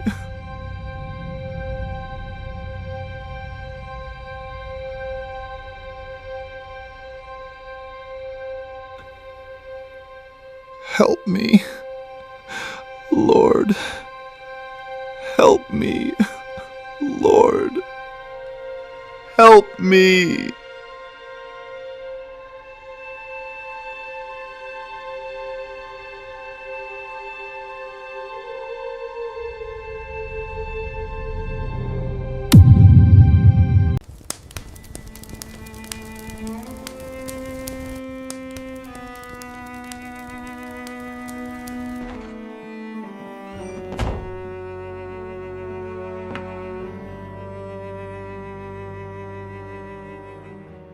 Honey, you have not touched your food. Is everything okay? You wouldn't understand. Try me. I'm in a tight corner, Tola. The commissioner wants me to charge him. The public wants blood. And I keep looking at the evidence, and something doesn't fit. But I can't prove it. I can't... Is this about the 396 case? The whistleblower? Yes. Yes. Kofi, listen to me. In this situation, you have to put yourself first, regardless. Put myself first? The system doesn't favor goodness. You know this. You've been a detective for 18 years. How many times have you seen the right thing happen to the right person? This case is looking tougher by the day. The commissioner is breathing down your neck. The press is circling. And the man, he's already ruined. His reputation is destroyed. His wife looks at him like a stranger. Whatever happens now, it's just paperwork. It's not just paperwork. It's a man's life.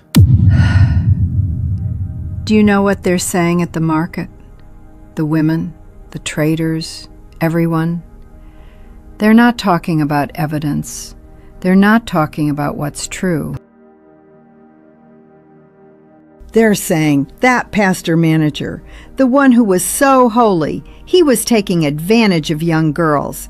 They're saying his poor wife, she must have known. They're saying lock him up and throw away the key. That's what the public believes, Kofi. That's what the commissioner wants to give them.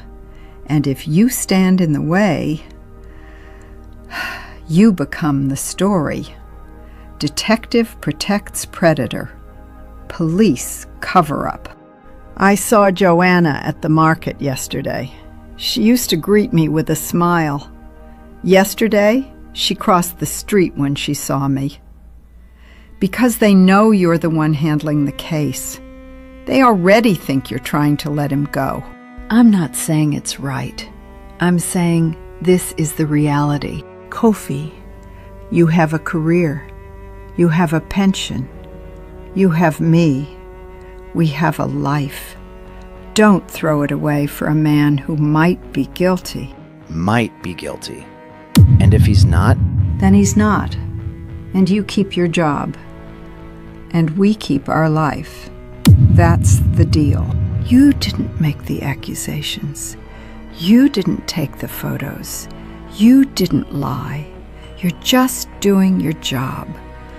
Let the lawyers fight. Let the judge decide. You don't have to be the hero. I'm not trying to be a hero. Then what are you trying to be? Kofi, I'm trying to help you. The commissioner gave you 48 hours. What are you going to do? Go back to him and say, I have a feeling? That's not evidence. That's not a case. That's your career ending. I told you, you wouldn't understand. I understand that you haven't slept in days. I understand that you come home and stare at walls. I understand that you're about to throw away everything we've built for a man who... Enough!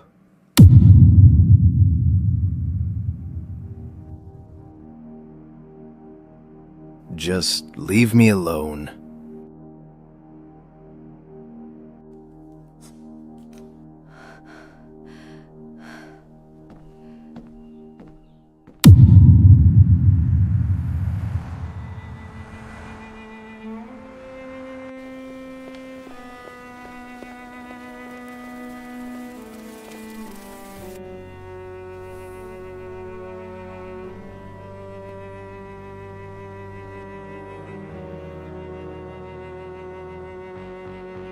Tell me, Victor, what happened at that party?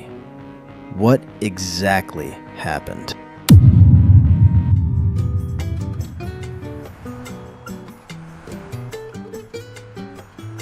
This party is really fun! It's a great way to relax.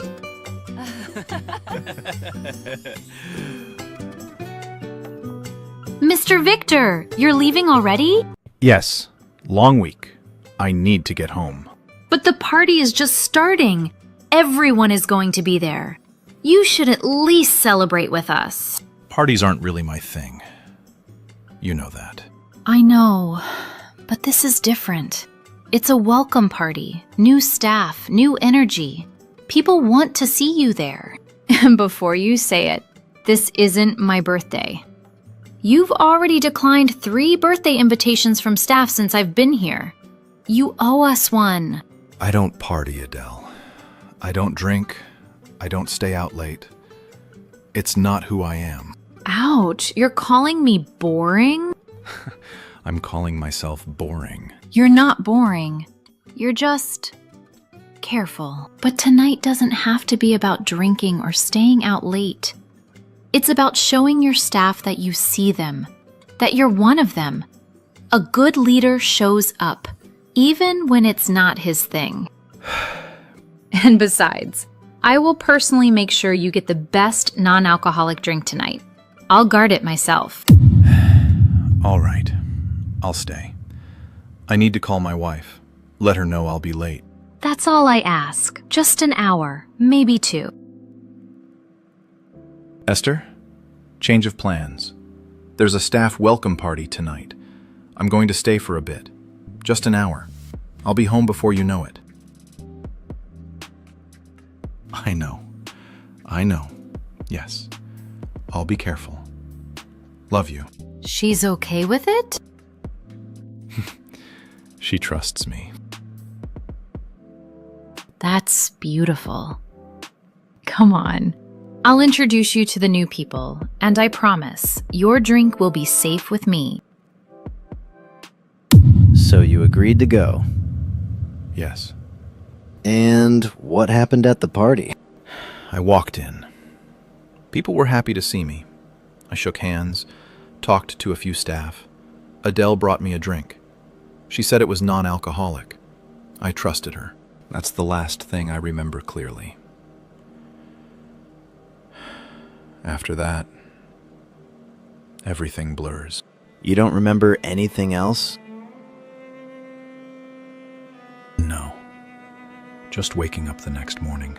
I told her I'd stay an hour. Maybe 2. That's all I remember. That's all for now.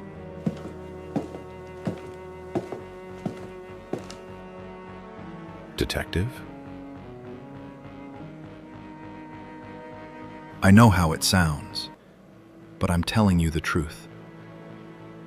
I trusted her, and she used that trust to destroy me. We'll see what the evidence says. Clara, I wondered when you'd come. You've been avoiding me since Adele arrived at the branch. You know why I'm here. I have an idea, but I want to hear you say it. What game are you playing, Benjamin? Bringing her here. Using her. You knew she was my daughter. Of course I knew. I've known for years. Did you think I wouldn't find out? The great Clara, the woman who sacrificed everything for her career, including her own child. You had no right. No right? You abandoned her, Clara. You signed the papers. You walked away. And now you sit in your office, watching her from across the corridor, pretending you don't see her. Pretending she's just another staff member. You've been avoiding her for weeks. Every time she walks past, you turn away. Every time she speaks, you find a reason to leave. You're still running. After 22 years, you're still running. That's not why I'm here. Then why are you here, Clara? To save Victor? To play the hero? The woman who couldn't save her own daughter wants to save a man she barely knows. You and I know the truth. You're not here for Victor. You're here because you can't face her. Because every time you look at Adele, you see the child you threw away. And now, thanks to me, that child is going to destroy the one man who actually believed in doing the right thing. You're using her. Using her to destroy an innocent man. I'm giving her purpose, a voice, a chance to be seen, something you never gave her. You've seen the news. You've watched her on every screen. The brave young woman coming forward. The victim. Do you know what she told me when I recruited her? She said, "No one has ever fought for me before." That's what you did, Clara. You made her feel invisible, unwanted, and now she's finally being seen. And you want to take that away from her? This isn't about her. This is about your revenge. About what Victor did to you. You crossed a line, Benjamin. You can destroy me. You can destroy Victor. But you brought my daughter into this. My daughter. The one person I have spent 22 years trying to protect from people like you. Protect? You abandoned her. You signed the papers. You walked away. What exactly did you protect her from, Clara? Yourself? I know what you're doing. You're using her to get revenge on Victor. She's a pawn to you, just like everyone else. When this is over, when Victor is destroyed, what happens to her? You'll throw her away, just like you throw everyone away when they're no longer useful. Stay away from my daughter, Benjamin. Leave us alone and confess. You think you can come here and lecture me? You, who abandoned her at an orphanage so you could climb the corporate ladder? You, who watched her walk into this branch and couldn't even look her in the eye? You have no right to speak to me about throwing people away.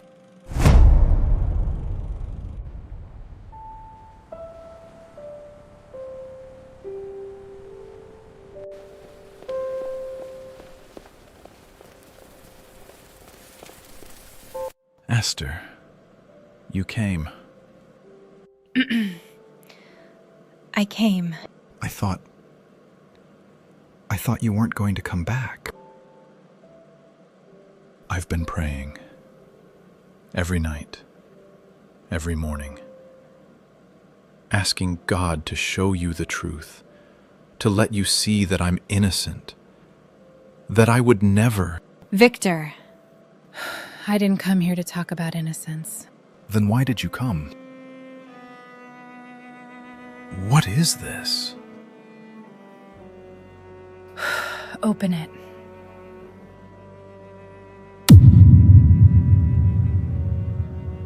Esther, no. I've been carrying those papers for 3 days. I told myself I would wait. I told myself I would pray. I told myself maybe the truth would come out before I had to make this decision. But the truth isn't coming. Or maybe it already came, and I just don't want to see it. Esther, I am innocent. You need to believe me. I don't want to swear because it is against the Lord. But please, my wife, believe me. I didn't do it. I did not touch that woman. I did not. You lied to me! You came home that morning and you lied to my face. You told me there was an emergency, a work trip. You let me worry.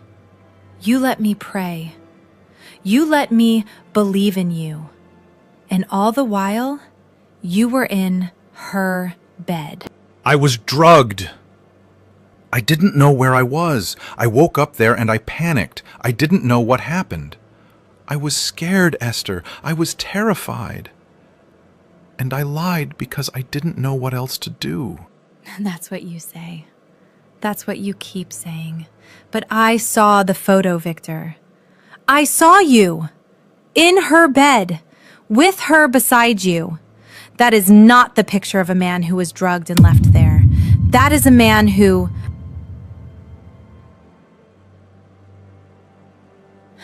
I don't know what happened. Maybe you're telling the truth.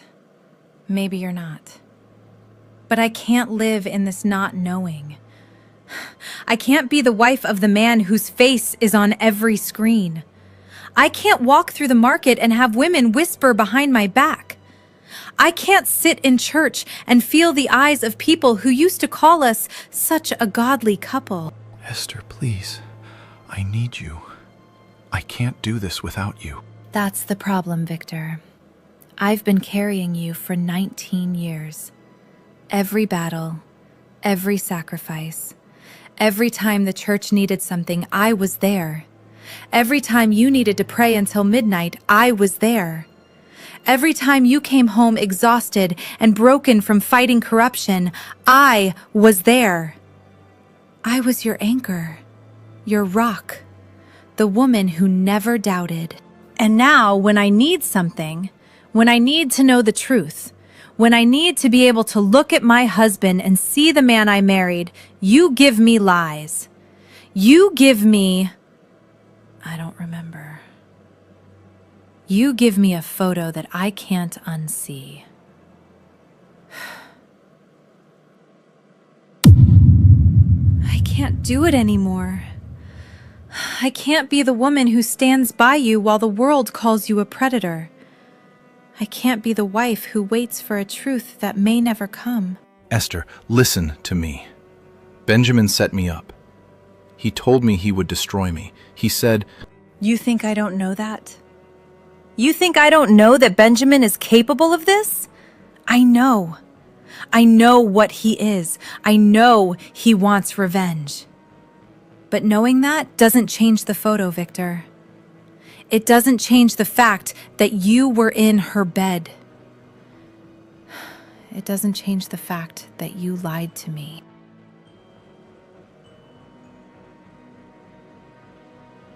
Maybe you were set up.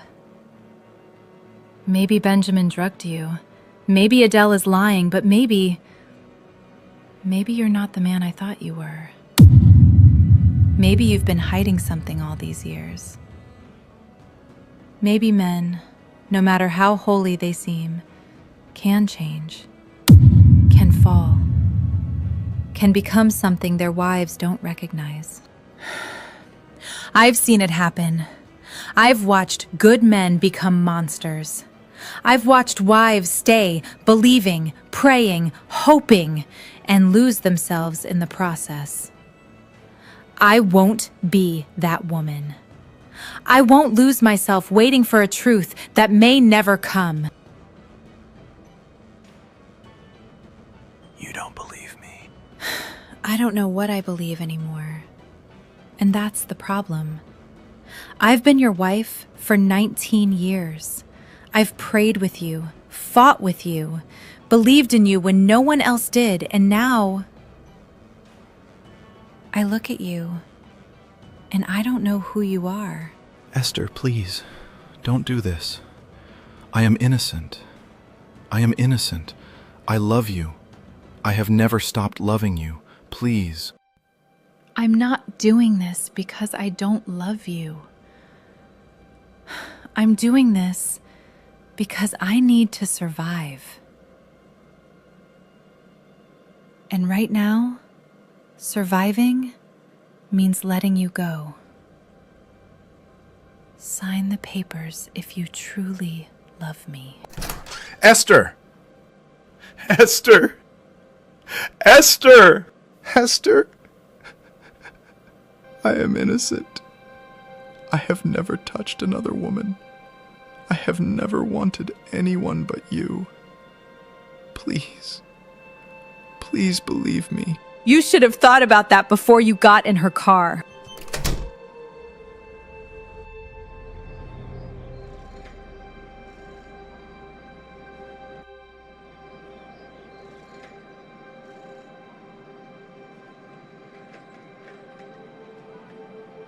You don't know me.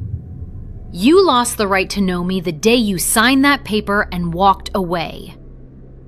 You didn't just leave me.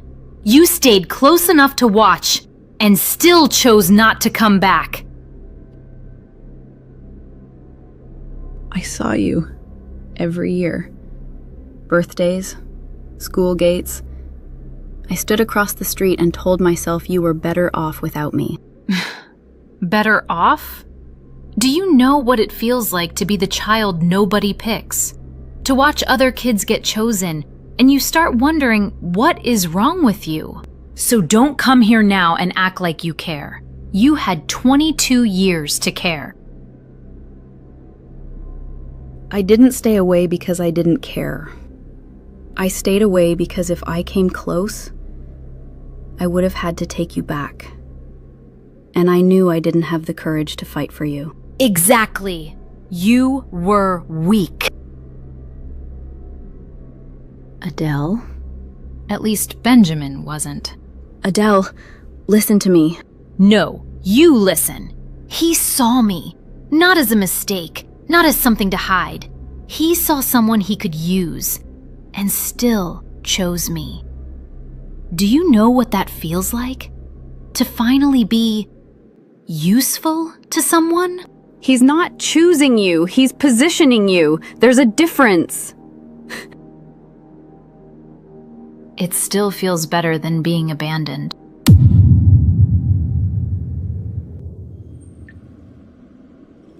When the Lord restored the fortunes of Zion, we were like those who dreamed. Restore our fortunes, Lord, like streams in the Negev. Psalm 126. Adebayo, you're on the list for tomorrow. Court at 9 a.m. Be ready. Thank you. Get some sleep. You'll need it. The Lord is my light and my salvation. Whom shall I fear? The Lord is the stronghold of my life. Of whom shall I be afraid?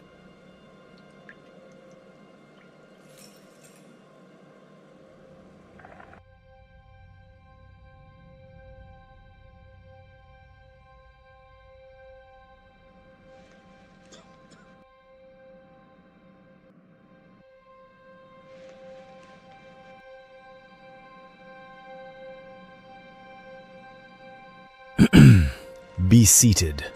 The State versus Victor Adebayo. Counsel, are you ready? Ready, Your Honor. Ready, Your Honor. The State may call its first witness. The State calls Adele Martins. Do you swear to tell the truth, the whole truth, and nothing but the truth, so help you God? I do. Miss Martins, please state your full name and occupation for the court. Adele Martins. I am a banking officer, currently suspended pending these proceedings. And how did you come to know the defendant, Mr. Victor Adebayo? I was transferred to his branch. He was the branch manager. He was kind to me at first. He took an interest in my work. He said he wanted to mentor me. And what did that mentorship involve? He would stay late to help me. We had private conversations. He talked about his faith. He gave me a devotional book. He said I reminded him of himself when he was younger. At first, I welcomed it. I thought he was being kind. I was new. I wanted to make a good impression. And over time, that change, he started finding reasons to be alone with me. Late nights, closed doors.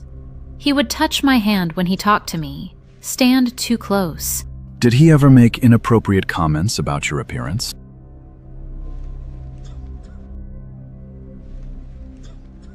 He would say I was beautiful, that I had a light in me, that I was special, and that I reminded him of his wife Esther when she was younger.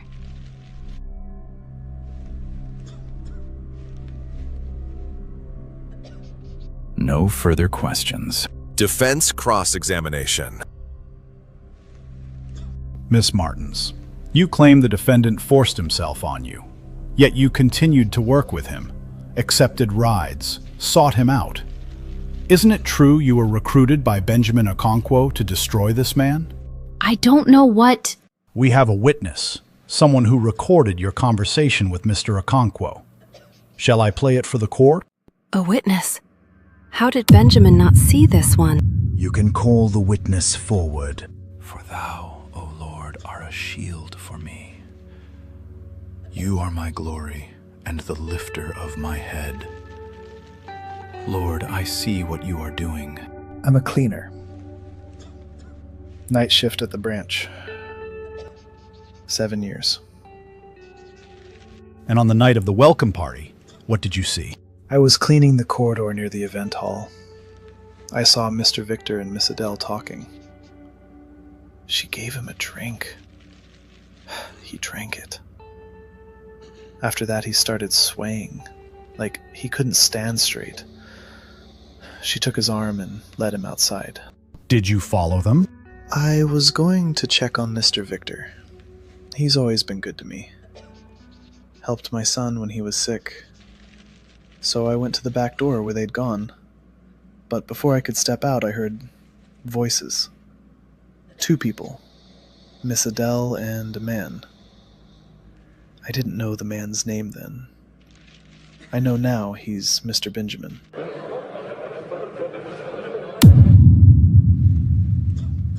Order! Mr. Okokafo, you can continue. I stayed behind the door. I didn't mean to eavesdrop, but the man was angry. His voice was low, but I could hear. He said, "Did you get the photos?" She said yes. He said, "Show me." There was silence for a moment. Then he laughed. A hard laugh.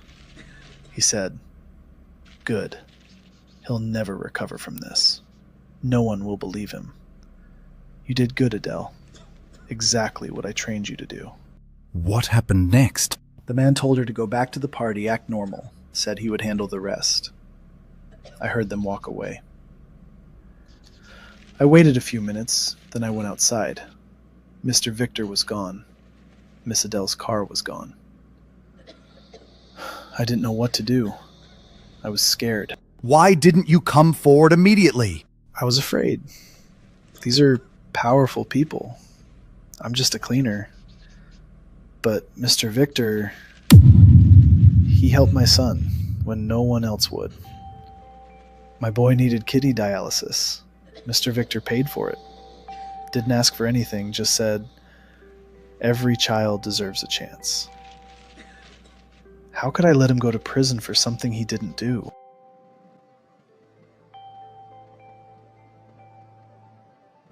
I recorded what I heard. I kept it, hoping I wouldn't need it. But when I saw Mr. Victor arrested, when I saw his face on the news, I knew I had to speak. You idiot. I thought you said no one saw you that night. Miss Martins, you have heard this recording. You have heard this witness. I am going to ask you directly, and I want the truth. Did Benjamin Okonkwo recruit you to set up Victor Adebayo?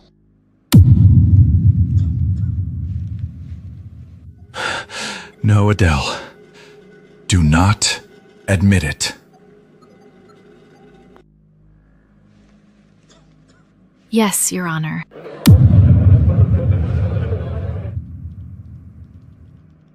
Staged. I drugged him. I took him to my apartment. I took the photos while he was unconscious. Please, I don't want to go to jail. Did Victor Adebayo ever touch you inappropriately? Did he ever assault you? No, never. He was kind to me. He prayed with me. He believed in me. And I destroyed him because I wanted someone, anyone, to see me.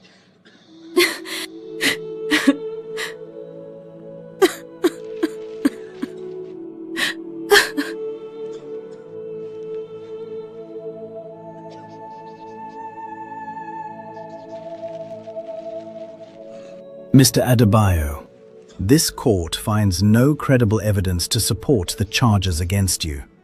You are acquitted of all charges. You are free to go. Thank you, Lord. Thank you, Lord. Thank you, Lord. He's innocent. He's innocent. He's innocent. He's innocent. Good evening. We begin with the dramatic conclusion to the trial that has gripped the nation. Victor Adebayo, the banker once celebrated as a whistleblower, then vilified as a predator, was today acquitted of all charges after his accuser confessed her allegations were fabricated. In a stunning courtroom reversal, Adele Martins admitted she was recruited and trained by former bank executive Benjamin Okonkwo to destroy Mr. Adebayo's reputation in revenge for exposing corruption. Okonkwo was arrested late last night at Lagos International Airport while attempting to flee to Dubai. He now faces charges of conspiracy, perjury, and obstruction of justice. The key witness that broke the case wide open was a night cleaner, Joseph Okafor, who secretly recorded conversations between Okonkwo and Miss Martins plotting the scheme. Mr. Adebayo declined to speak with reporters as he left the courthouse, but his lawyer read a brief statement. Victor is grateful to those who stood by him and prays for healing for everyone involved. His wife, Esther Adebayo, was not present in court. A source close to the family says she and Victor have been separated since his arrest. Calls to her family were not returned. In a separate development, Clara Nwosu, a senior operations supervisor at the same branch, has been identified as the mother of Adele Martins. Ms. Nwosu reportedly gave her daughter up for adoption 22 years ago. She has not commented, but sources say she was instrumental in bringing the evidence to investigators.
So after all this time, after ignoring my calls, after refusing to answer messages, after behaving as if this family does not exist, you suddenly remembered that you have a mother.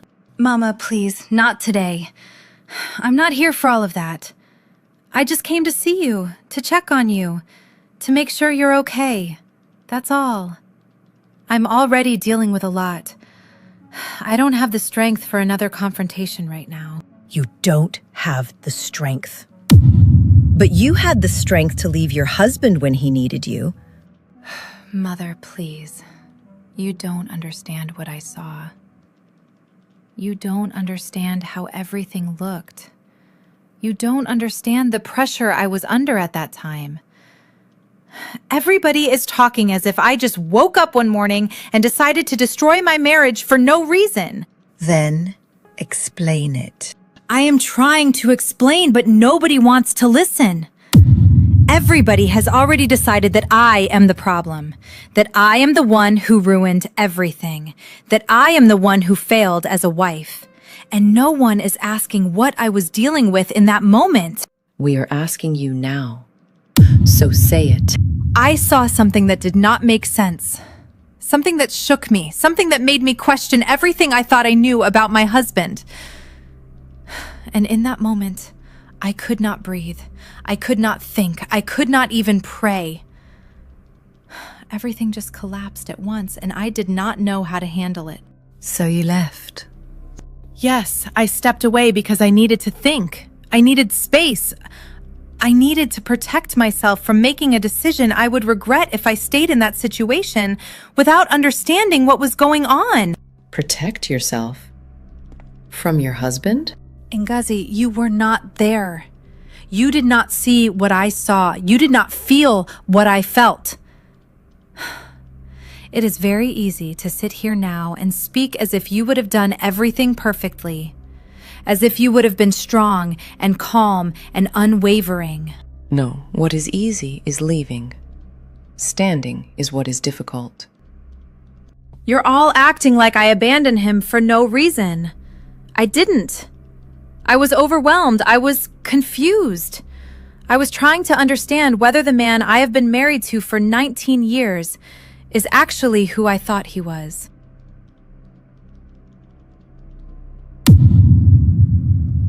"19 years.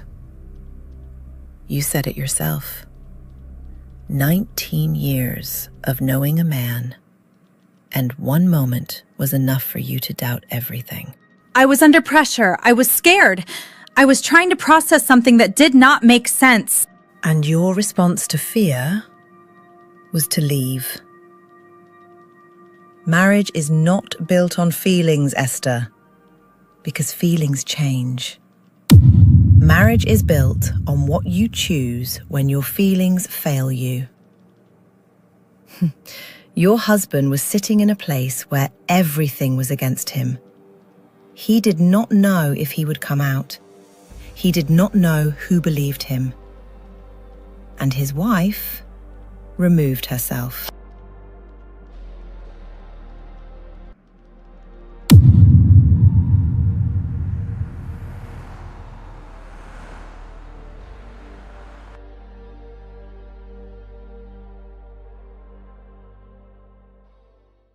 I didn't expect to see you again. I thought everything that needed to be done has already been done. Unless there is something new you want to add to the story. There's nothing new to add to the story, Mr. Adebayo. I'm not here to reopen anything or to drag you back into something you've already walked out of. I came because there are a few things that need to be settled, and I would rather have that conversation with you directly than through a phone call.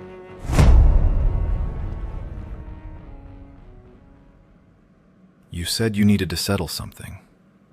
Go ahead. I don't have the patience for long explanations.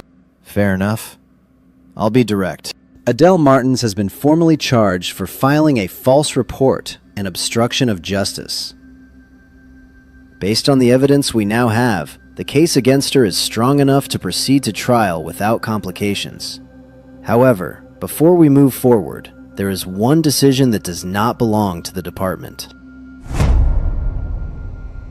And what decision is that? Whether you want to press charges personally, you have the option to file a personal complaint against her. Given the circumstances of your arrest, the time you spent in custody, and the damage to your name, you are well within your rights to pursue that. If you do, it strengthens the case significantly and ensures that she faces the full weight of the law.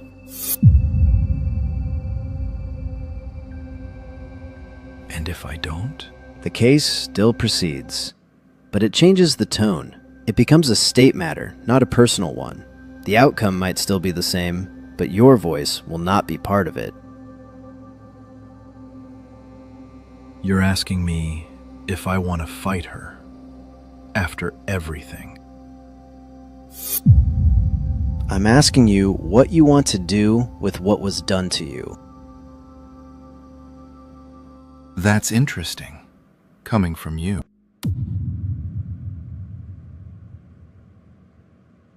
Because the last time we spoke, you were more interested in getting me to admit to something I did not do than in finding out what actually happened.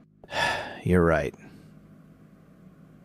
I made a decision early, and I followed it through.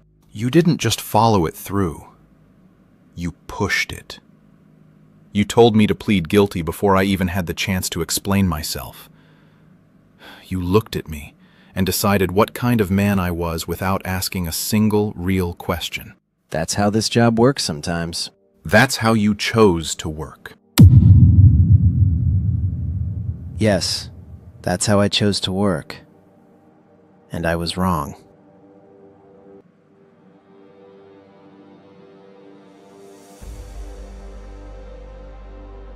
So what changed? You didn't behave the way people usually behave when they're cornered. No panic, no bargaining, no sudden change of story when the pressure increased.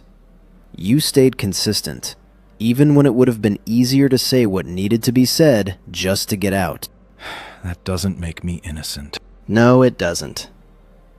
But it made me look again, and when I did, things didn't add up the way I thought they did. Not on your side, on hers. Now we are here, and I need to know what you want to do next.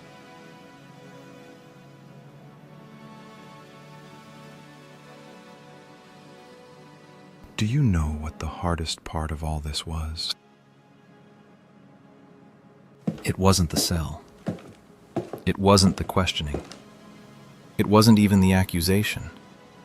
It was realizing how quickly everything I had built could be reduced to nothing, based on something that wasn't even true. So now you're asking me if I want to do the same thing to someone else.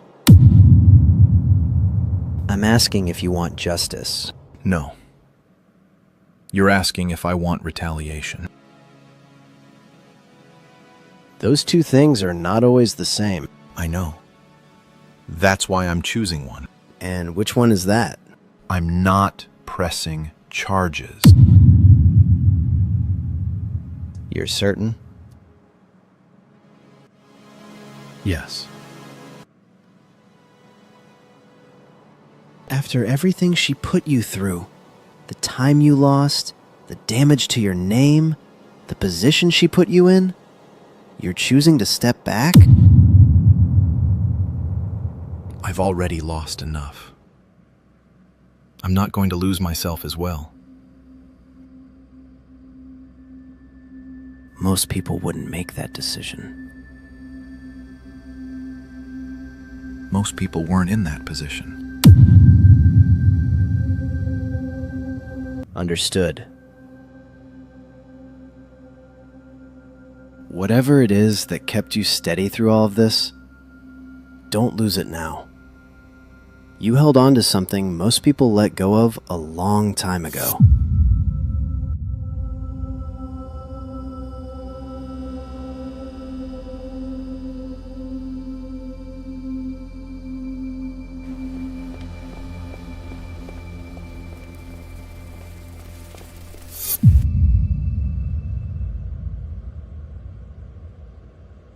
You've been sitting here for a long time, and I can see that you're not the kind of person who gives up easily, but I need you to understand that if she has refused to come out by now, it is not because she doesn't know you're here. It is because she has made a decision not to face you today. I am not asking you to force her to sit with me or to make her do anything she does not want to do. But I need to know that she heard that I came, that she knows I am here, and that she understands that I did not just pass by out of obligation, but that I chose to be here. She knows because every time you come, we inform her that you are waiting, and every time we tell her, she hears us, but she does not respond. She does not ask questions, she does not move, she just stays where she is. Then please take me to her cell. Because if she will not come to me, then I will go to her, and even if she refuses to speak or refuses to look at me, at least she will hear my voice directly and not through someone else. You have a few minutes, but if she asks you to leave or refuses to engage, you will have to respect that.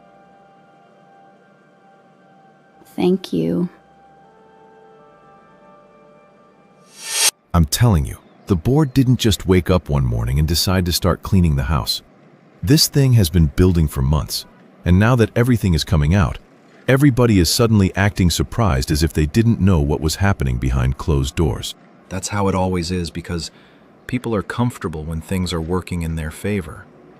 But the moment it starts to collapse, everybody suddenly wants to act like they've been on the right side from the beginning. Exactly. And now you're hearing that 2 of the HQ guys have already been picked up quietly. No press, no announcement, just straight removal like they were never there in the first place. Which tells you this thing is bigger than what they're allowing people to see. It usually is. And the funny part is that some of those same people were the ones making the loudest noise during your case, acting like they were the moral standard of the whole organization, when in reality, they were just trying to cover their own tracks before everything came out. Adele, I know you can hear me. And I know you already know that I have been coming here every day, but I needed to stand here in front of you and say it myself, because I don't want there to be any distance or misunderstanding between what I feel and what you think I feel. I am not here to demand anything from you. And I am not here to pretend that what has happened between us can be fixed in one conversation or one visit. But I am here because I refused to walk away from you again. Even if you decide that you don't want anything to do with me. If you're done saying all of that, you can go. Because I don't understand why you're here now acting like this is something that concerns you when you made it very clear a long time ago that it didn't. You're right to question why I am here now. Because if I had done what I should have done years ago, we would not be standing on opposite sides of this situation. But the truth is that I made a decision out of fear and convinced myself it was the right thing. And I have lived with the weight of that decision every single day since then. You don't get to come here and explain yourself like that fixes anything.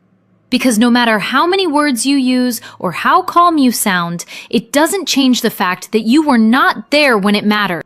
I know that it doesn't fix anything, and I am not pretending that it does. But I am choosing not to repeat the same mistake by walking away again just because this moment is uncomfortable or painful or difficult to face. This is not about discomfort. This is about the fact that you had your chance to be present in my life, and you chose not to be.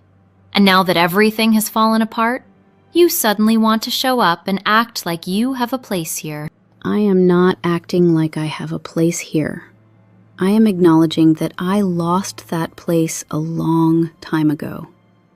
But I am also choosing not to run from the responsibility of being your mother, just because I failed to be one when you needed me most. I don't need you, and I don't want you here, and I don't understand why you keep coming back as if your presence is going to make any difference to what I'm dealing with. You don't have to need me for me to stay. And you don't have to want me here for me to come back. Because this is not about whether you accept me or reject me. This is about the fact that I am your mother, and I should have chosen you from the beginning. And I am choosing you now, regardless of how you respond. You think sitting outside that room every day is going to change anything? Because from where I'm sitting, it just looks like you're trying to make yourself feel better about something that cannot be undone. It is not going to change what has already been done. And I am not here to rewrite the past or pretend that it didn't happen. But leaving now would only prove that I have learned nothing. And I refuse to make the same choice twice.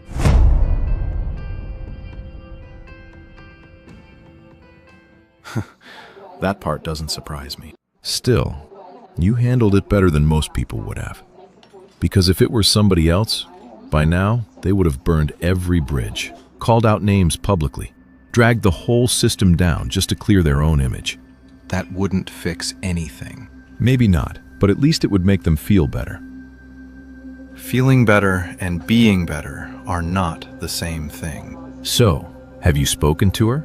No. I figured as much. Because situations like that don't just resolve themselves overnight, especially when emotions are involved, and people start acting out of fear instead of sense. You know how it is, because when things get complicated, people don't think clearly. And sometimes the people you expect to stand the strongest are the first ones to step back when pressure hits. Tunde, let it go. I'm not trying to disrespect you or your situation. I'm just saying what everybody already knows, but doesn't want to say out loud. Because what happened? It was not a small thing. And that is exactly why I'm not going to sit here and reduce it to a conversation over drinks.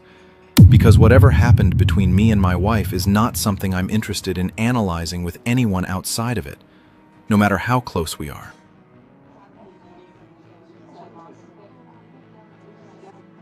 Fair enough.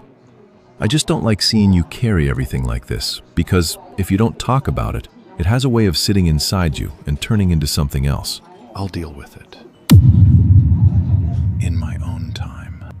All right, let's leave that one before I get myself into trouble. Back to what we were saying. If those HQ officials are already being picked up quietly, then it means Benjamin wasn't operating alone, and whatever network he was part of is about to start collapsing from the inside. That's how these things usually end. Which also means the board is going to start making examples out of people. Because once public trust is shaken, the only way they recover is by showing that they're taking action, whether it's genuine or just for optics. Most of it is optics. You're not wrong. And once they start pulling at that thread, you'll see names coming out that nobody expected. Because these things are never as isolated as they look on the surface.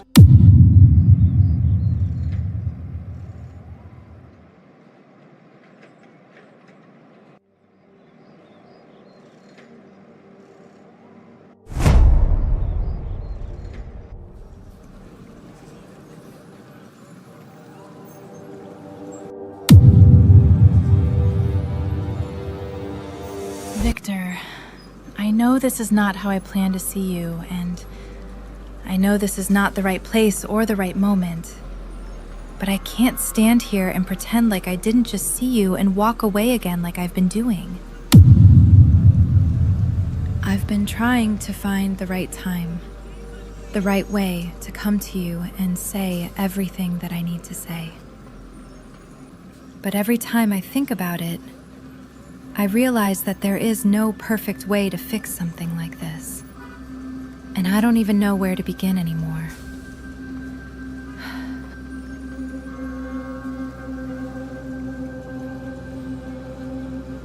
Please, don't walk away like that, not without at least saying something, because I know I don't deserve your time right now, but pretending like I don't exist at all, I don't think I can handle that. I don't know what you expect me to say in a moment like this. Because anything I say right now will either sound like I don't understand what happened, or like I'm trying to ignore it. And I'm not prepared to do either of those things.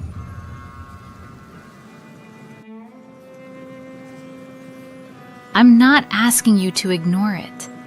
I'm just asking you not to shut me out completely before I even get the chance to explain myself. You already explained yourself. That wasn't me explaining. That was me reacting to something I didn't understand. And I know that doesn't make it better. But it also doesn't mean that what I did is all there is to me. You made a decision when everything was at its worst, and whether you were confused or afraid or overwhelmed, you still chose to step away from me at the exact moment I needed you to stand. And that is not something I can just pretend didn't happen, because we are standing on the same street right now. I know. I know what I did. I'm not ready for this. Not like this. That's it.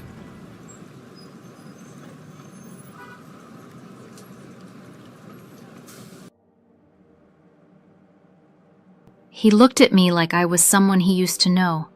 Like everything we built together is now something he has already placed behind him. And I thought I was prepared for that moment, but I wasn't. Because hearing silence from him hurt more than anything he could have said. I thought I still had time to fix it. I don't think I do anymore.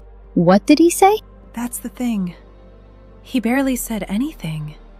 He looked at me like I was someone he used to know. Not hatred, not even anger. Just distance. Cold distance. And when I tried to talk to him, he said I had already explained myself clearly. Ifama, the silence hurt more than shouting would have. If he had shouted at me, maybe I would know there was still something there to fight through, but this felt like he had already started living without me. No, Esther. Don't do that to yourself. A man who is truly done does not stop to listen at all. He stopped. He answered. That means he is hurt, not finished. He said he's not ready. Not like this. And that is honest. It means he is still processing everything that happened. You cannot expect a wound that deep to close in one conversation on the street. But what if I've already lost him? What if that was the moment and I failed again? I keep feeling like every chance I have to make this right slips through my hands before I can even hold on to it. Listen to me carefully. That was not your last chance. That was your first real consequence. There is a difference. For the first time, you saw the pain you caused standing in front of you, and now you have to decide whether you truly want to fight for this marriage, or if you only want relief from guilt. I want my marriage back. Then stop thinking one conversation should fix everything. What broke over time will heal over time. You have to be patient enough to let him feel what he feels. I'm scared. Good. Fear means you understand the weight of what is at stake now. But don't let fear make you run again. I really hurt him. Yes. And now you let your actions prove what your words are trying to say. I don't know what to do next. For now, you breathe, you pray, and you wait for the right moment. Don't force the conversation. Let him sit with what happened. Let him miss what you both had. Hurt has a way of speaking louder in silence. Do you really think there is still hope? As long as both of you are still breathing, and neither of you has signed off emotionally, there is still hope. But hope needs patience, Esther. Don't rush what pain has to process.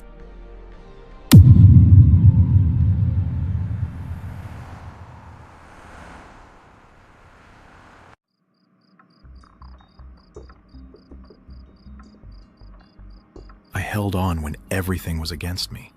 But now that everything is quiet again, I don't even know how to deal with what's left, because this part is not something I prepared for. Lord, help me.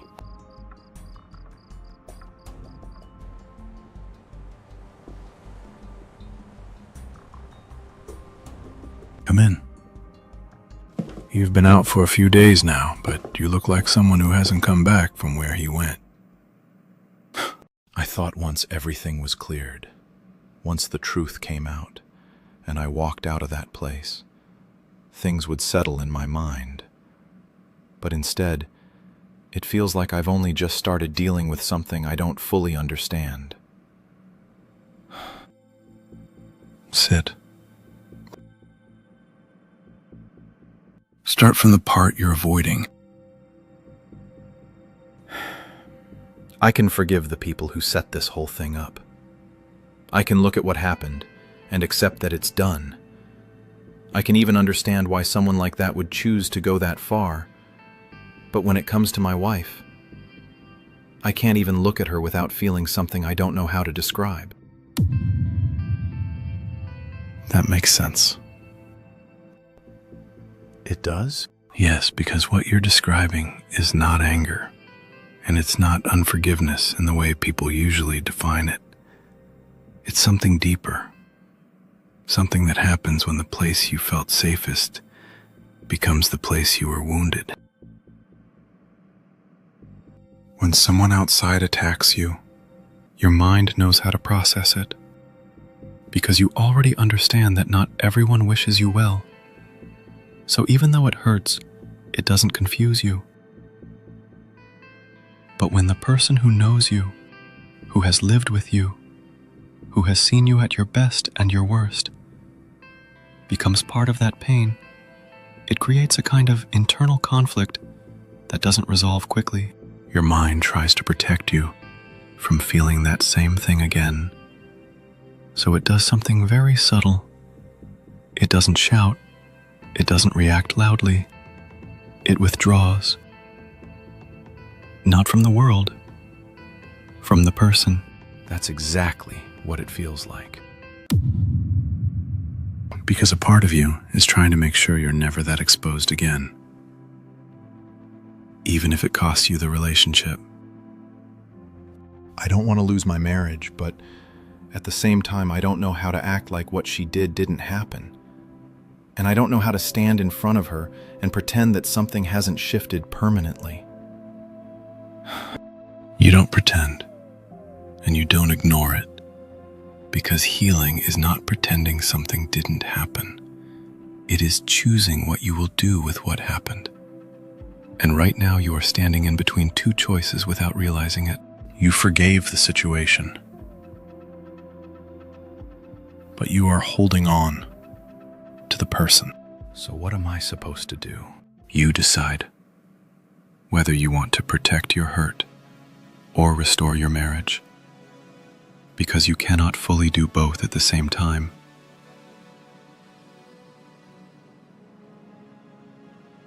If you protect the hurt, you will become distant, controlled, careful, and eventually disconnected, and it will look like peace on the outside, but inside it will slowly erode what you have built together.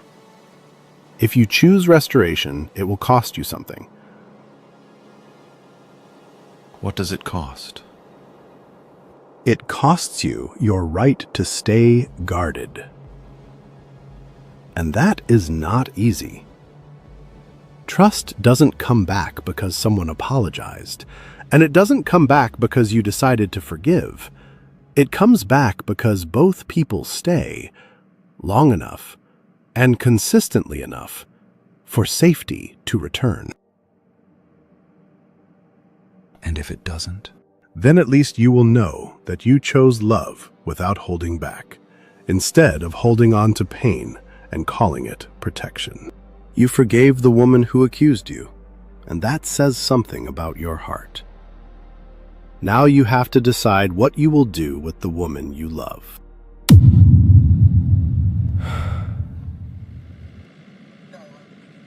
I still don't understand how someone goes through everything that man went through, from the arrest to the detention to the public embarrassment, and then decides at the end of it all that he doesn't want to press charges.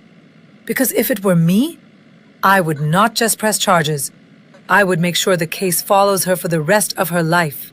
That's because you're thinking like someone who wants balance, not like someone who has already decided he's not interested in getting even. Because from what I've seen, that man made up his mind a long time ago that he wasn't going to let this situation turn him into something else. But that's exactly my problem with it.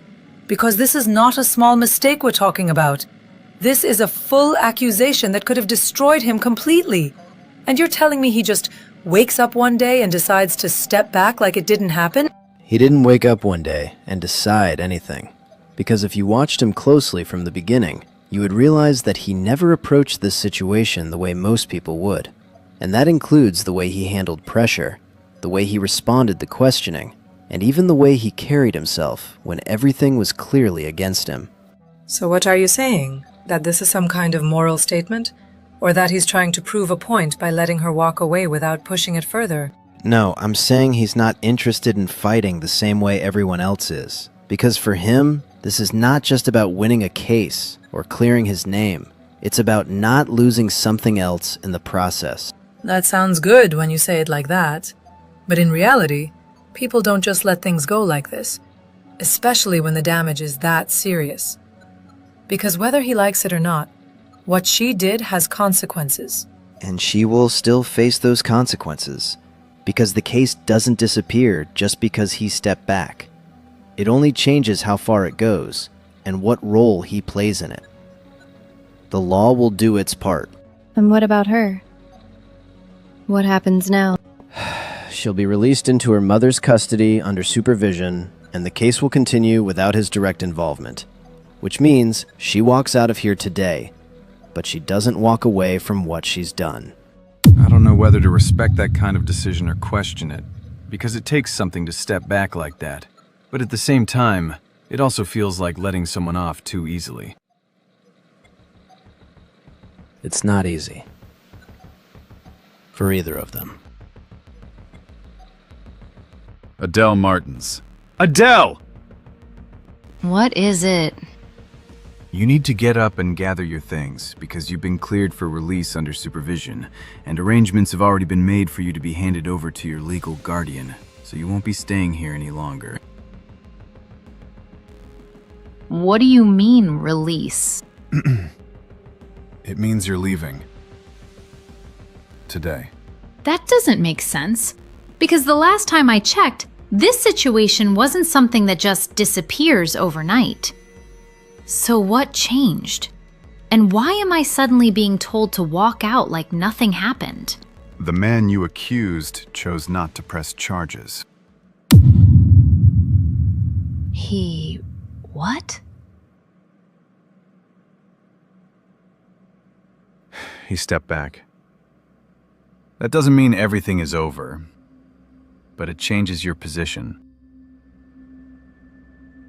So after everything that happened, after everything I said, after everything he went through because of me, he just decides to let it go like that. kind of a man is that? What have I done to myself? Adele? Are you okay?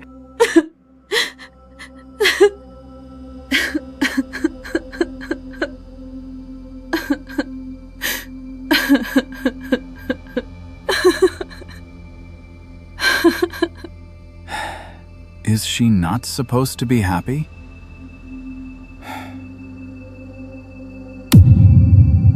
Esther? Mama Grace. Good evening, Ma. It's been a while. I didn't expect to see you like this again. Yes, it has. You don't have to say anything for me to understand that something didn't go the way you thought it would. Because I can see it in your face. And I can hear it in the way you're trying to hold yourself together. I made a decision. And now I have to live with it. The last time we spoke, I asked you 2 questions. And I told you I wasn't going to tell you what to do. I only wanted you to think. Because sometimes when emotions are high, we stop listening to what we already know. I asked you if the man you married was capable of what you were seeing. And I asked you if there was anything in your past with him that should have made you doubt him that quickly. I remember. And you answered me. You said no. I knew the answer then, and I still made the wrong choice. Because in that moment, I allowed what I saw to speak louder than everything I had lived. And now I can't go back and change what I did. There were 2 men who failed Jesus in the same season, and both of them had the opportunity to respond differently after they realized what they had done.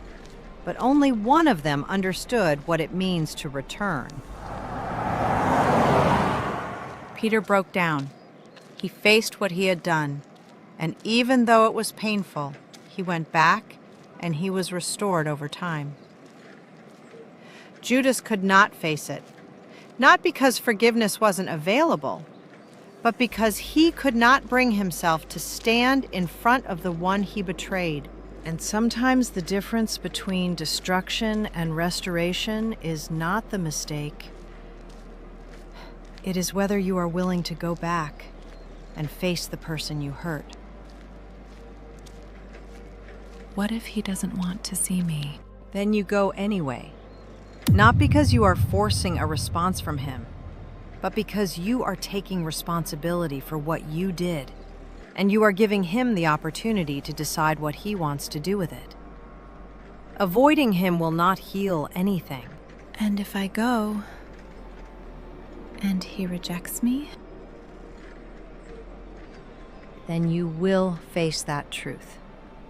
But you will not carry the regret of never trying. Right now, you are already carrying regret. If you love your husband, don't stay away because you are afraid of how he will respond. Go to him and stay long enough for the truth of your heart to be seen. Thank you. Don't wait too long. Why are you packing your things like that? And why does it look like you're not planning to come back here tonight? Because I'm not planning to stay here anymore. And the longer I delay what I already know I need to do, the easier it becomes to keep avoiding it. And I don't want to keep living like that. Where are you going? I'm going back to my husband's house.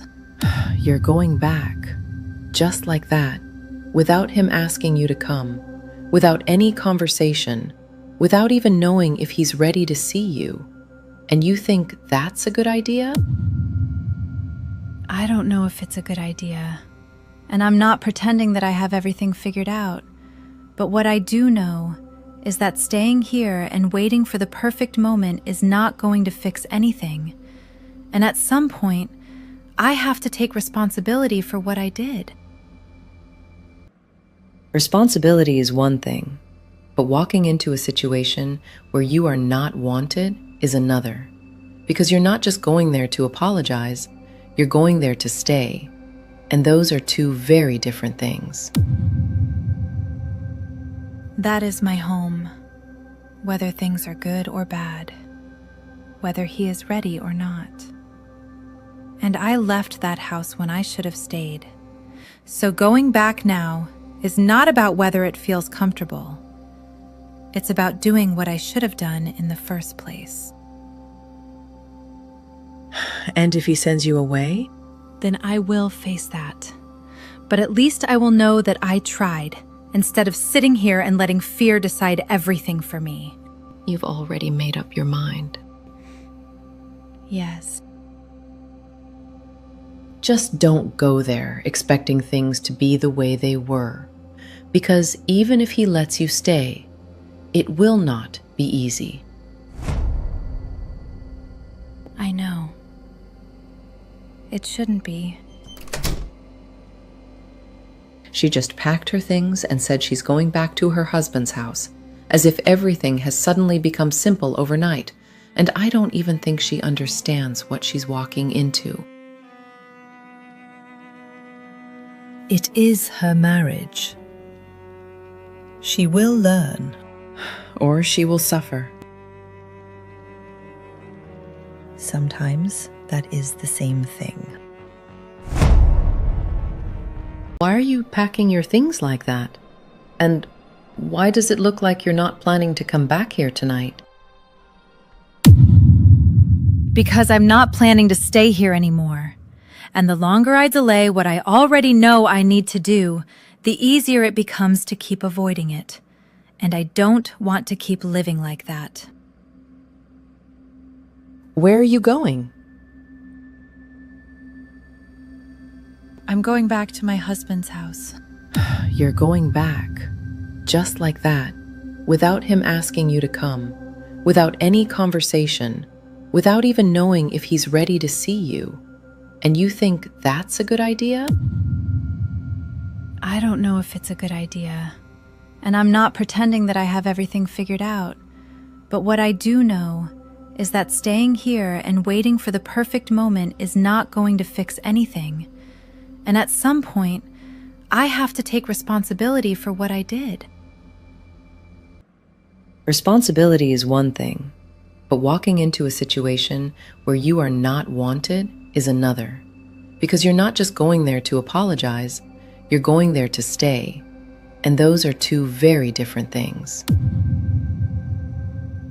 That is my home, whether things are good or bad, whether he is ready or not. And I left that house when I should have stayed. So going back now is not about whether it feels comfortable. It's about doing what I should have done in the first place. And if he sends you away?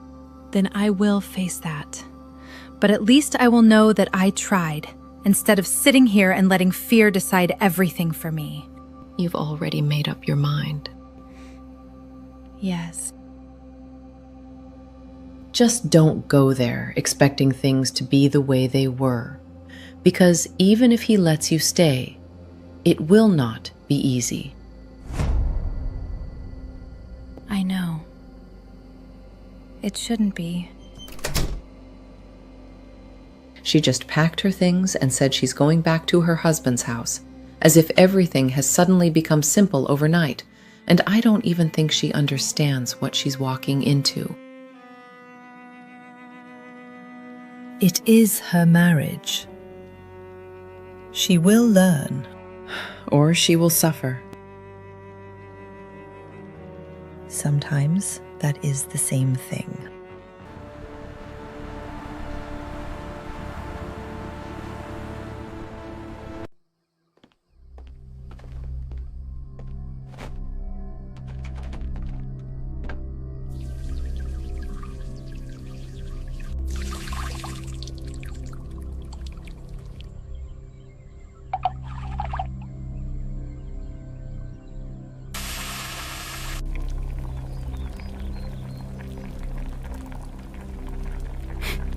What's that smell?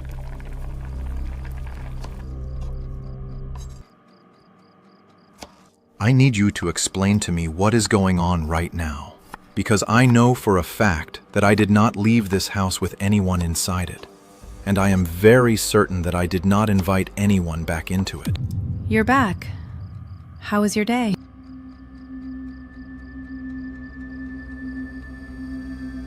Esther, answer me. What are you doing here? I came home. Who asked you to come back? Did I tell you to come here? No one told me to leave either. I left on my own. Food will be ready in a few minutes. You should freshen up so you can eat while it's still hot. What are you doing here? Why are you here? I know that I have no right to walk back into this space and act like I belong here after what I did. And I know that nothing about this situation is simple or easy. But I couldn't stay away anymore and pretend like I didn't destroy something that mattered to me.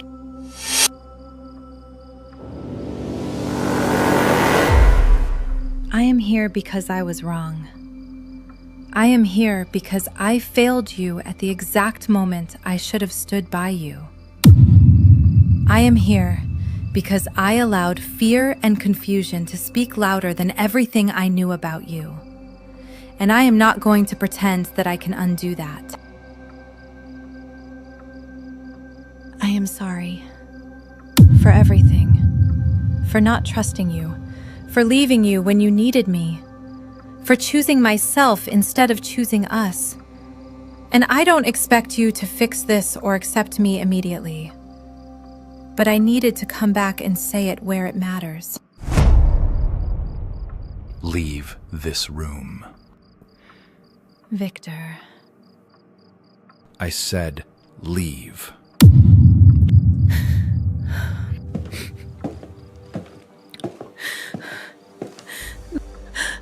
I'm sorry. Please, honey. Leave this room.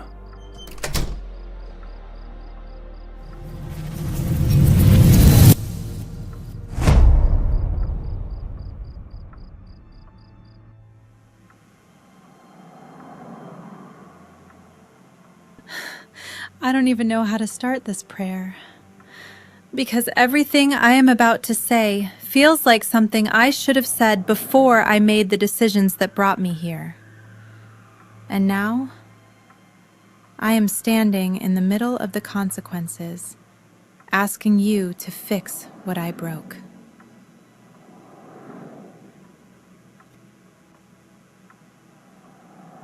Your word says that you are merciful, that you are close to those who are broken. And right now, I don't even know if I deserve to ask for that. But I am still here asking because I don't have anywhere else to go.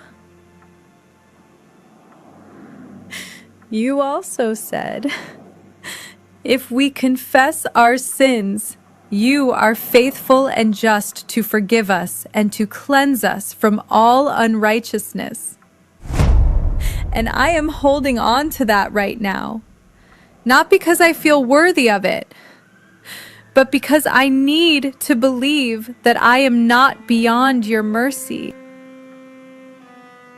I am not asking you to erase what I did, and I am not asking you to force him to accept me.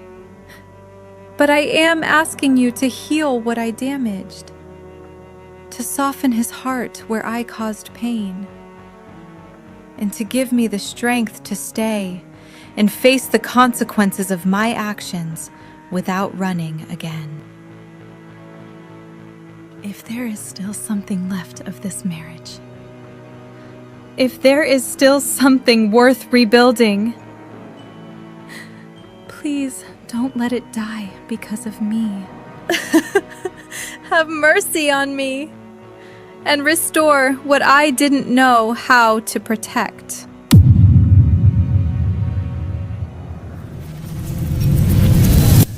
I got home yesterday, and she was in my kitchen, cooking like she never left, like nothing happened, like she could just walk back into my space without even asking if I was ready to see her. And I'm trying to understand how that makes sense to her. She didn't call, she didn't wait, she didn't ask. She just showed up. And now I'm the one expected to adjust to that, to act like this is normal, to sit in the same house with her like the last few months didn't happen. She had a choice when it mattered, and she made it. So why does she think she can just come back now and act like that choice doesn't have weight? I hear you, and everything you're saying makes sense, because from where you're standing, it feels like an intrusion. It feels like someone stepping into a space that was left in pieces and expecting you to pretend it was never broken. And you're right about one thing. She does not have the right to walk back in and demand anything from you. Not your attention, not your acceptance, not your trust. But let me show you something else. For a woman to leave her husband in a situation like that, and then return without invitation, without knowing how she will be received, without even knowing if she will be allowed to stay, that is not pride. That is not convenience. That is someone who has come to terms with what she has done.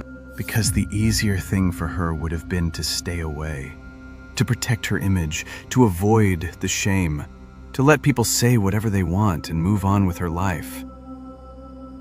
But she didn't. That doesn't change what she did. No, it doesn't. And it doesn't erase the damage either. But it tells you something about where she is now. And sometimes in life, you have to learn to separate what a person did from what they are trying to become. Because if you only look at the past, you will miss what is happening in front of you. So what are you saying? That I should just accept her back like nothing happened? No. I am saying you should not force yourself to feel something you are not ready to feel. If you are not ready to trust her, then don't pretend. If you are still hurt, then acknowledge it. But don't punish her for coming back. There is a difference between taking your time to heal and holding on to pain as a form of control. You don't have to accept her immediately, but don't ignore what it cost her to come back.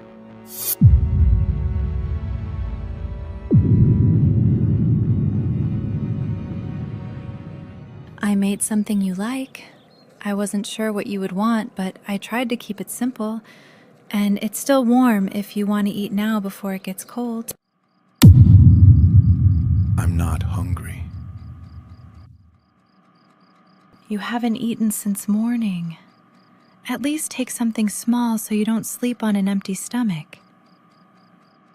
I don't remember asking you to monitor when I eat or what I should do. So you don't need to stand there explaining food to me like that is the problem we are dealing with.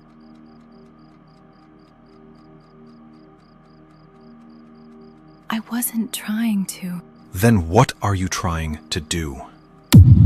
Because from where I'm standing, it looks like you think cooking a meal and setting a table is going to fix something that you broke without thinking twice. I'm not trying to fix everything in one day. Then stop acting like this is normal. Stop acting like you didn't walk away when it mattered. Stop acting like this house is something you can step in and out of when it suits you. I am not acting like it is normal.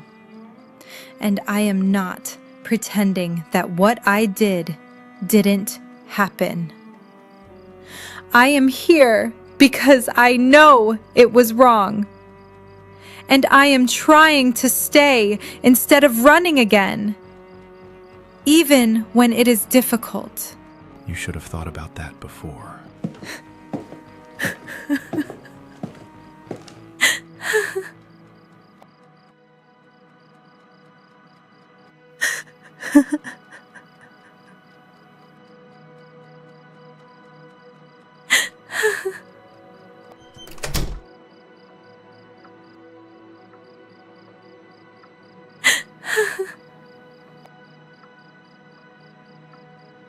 She made her choice.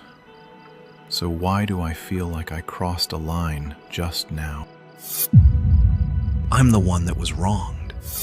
So why does this feel like I'm the one doing something wrong?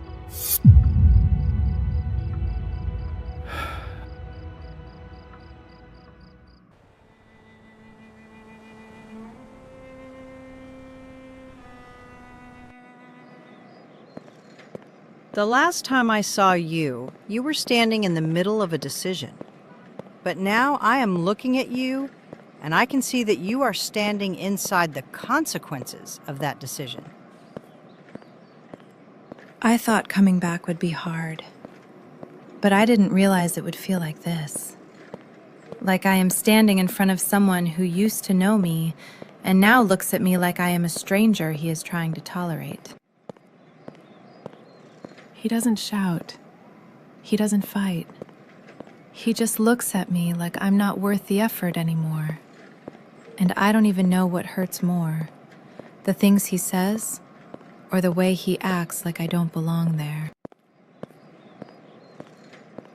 I don't think there's anything left to fix. I think I've already destroyed it beyond repair. No. What you are experiencing is not the end of something. It is the middle of something. And the middle is always the hardest place to stand because nothing looks like it is working and everything feels like it is falling apart at the same time.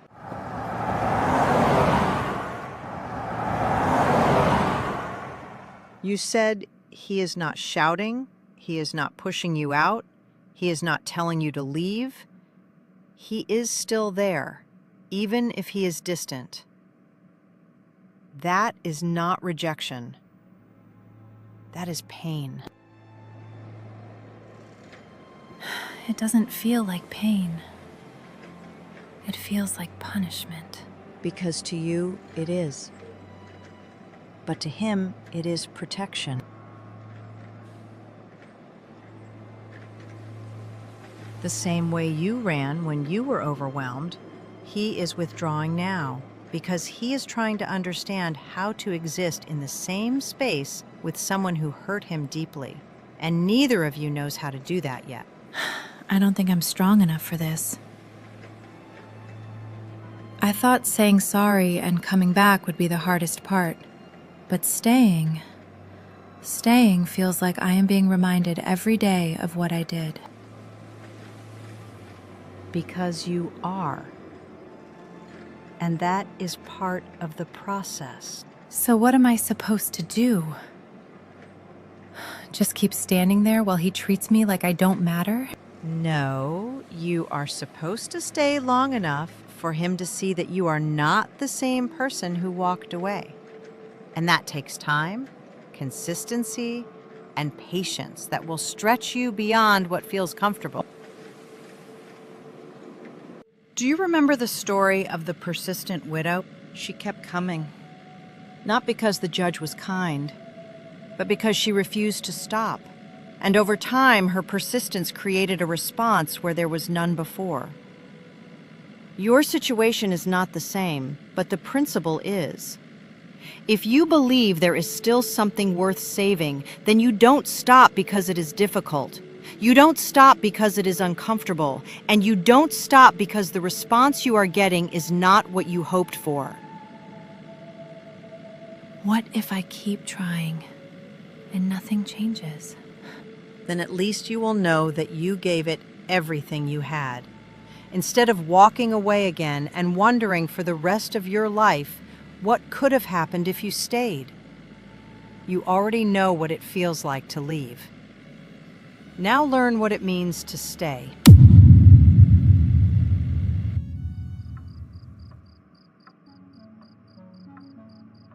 What are you doing here? I heard something today, and I have been trying to understand it in my head, but the more I think about it, the less it makes sense to me. And I need you to explain it because I cannot keep pretending like everything here is normal when it clearly isn't. Seriously? What are you talking about? You didn't press charges. After everything that woman did, after everything she put you through, after everything she caused in this house, you let her go. That's my decision. Exactly, it's your decision. And that is what I don't understand, because you had every right to hold on to that. You had every right to make her face the consequences, and yet you chose to let her go. But you cannot do the same thing with me. Don't compare. How am I not supposed to compare it when I am standing right here begging for the same thing you gave someone who almost destroyed your life? You can forgive a stranger. You can show mercy to someone who lied against you. But me, your wife, the person who has been here for 19 years, you cannot even look at me.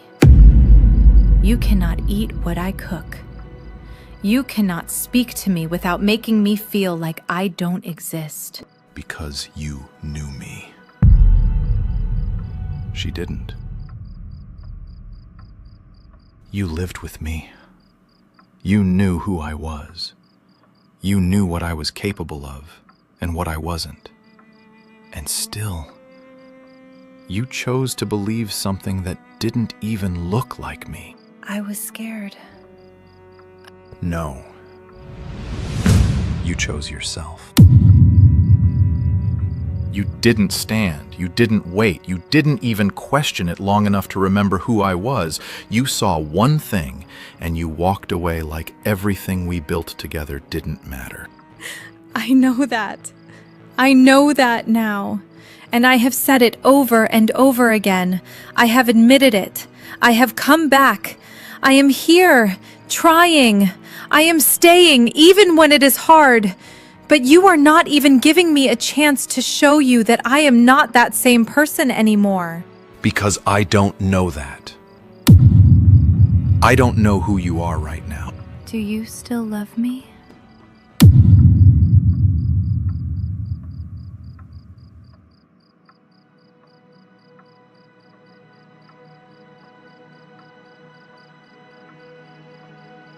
If there is nothing left, if there is no space for me here anymore, just say it, and I will go.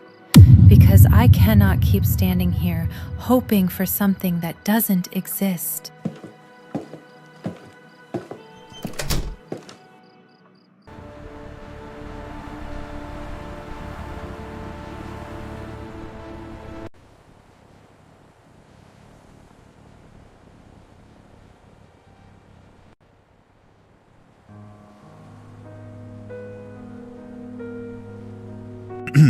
Mr. Victor Adebayo, after reviewing everything that has happened over the past few months, including the investigation, the outcome, and the integrity you displayed throughout the entire process, we have come to a unanimous decision that your leadership is not only intact, but strengthened by what you have gone through.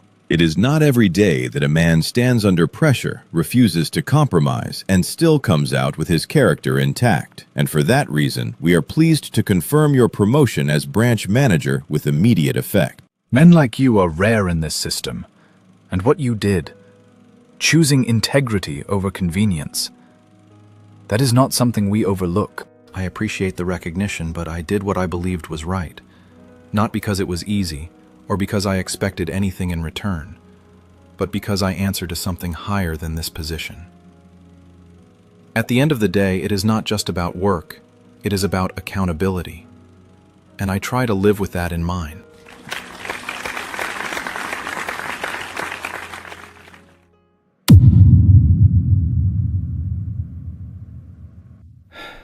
They can look at everything that happened and call it integrity. They can measure what they saw and decide that I did the right thing. But they are not looking at the part of my life that I have not handled the same way. I let go of someone who hurt me from the outside. I chose not to hold on to it.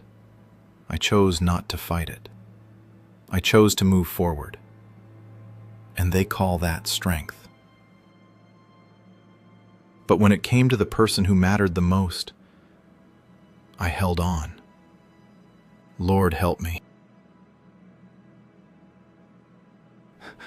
I said I did everything unto the Lord. But is that true if I could not extend that same grace where it was hardest? Or did I just choose the version of righteousness that was easier to carry? If I could show mercy there, why couldn't I show it at home?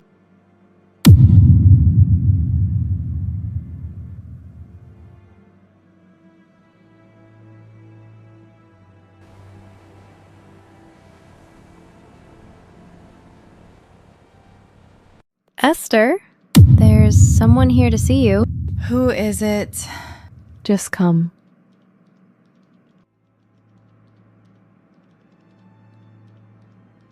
I know I should have come earlier. And I know the way I handled things before this moment was not right. But I didn't want to come here without being sure of what I needed to say, because I didn't want to speak out of emotion again. If you are willing, I would like us to step outside and talk.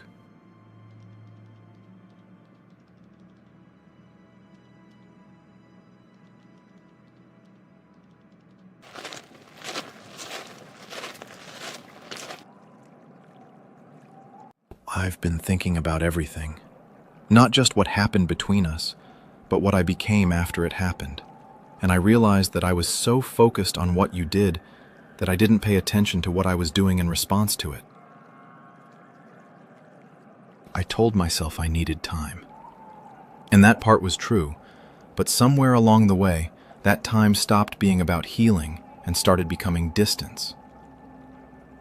And I stayed there. Not because I didn't know what to do, but because it felt easier to stay guarded than to risk feeling that kind of hurt again.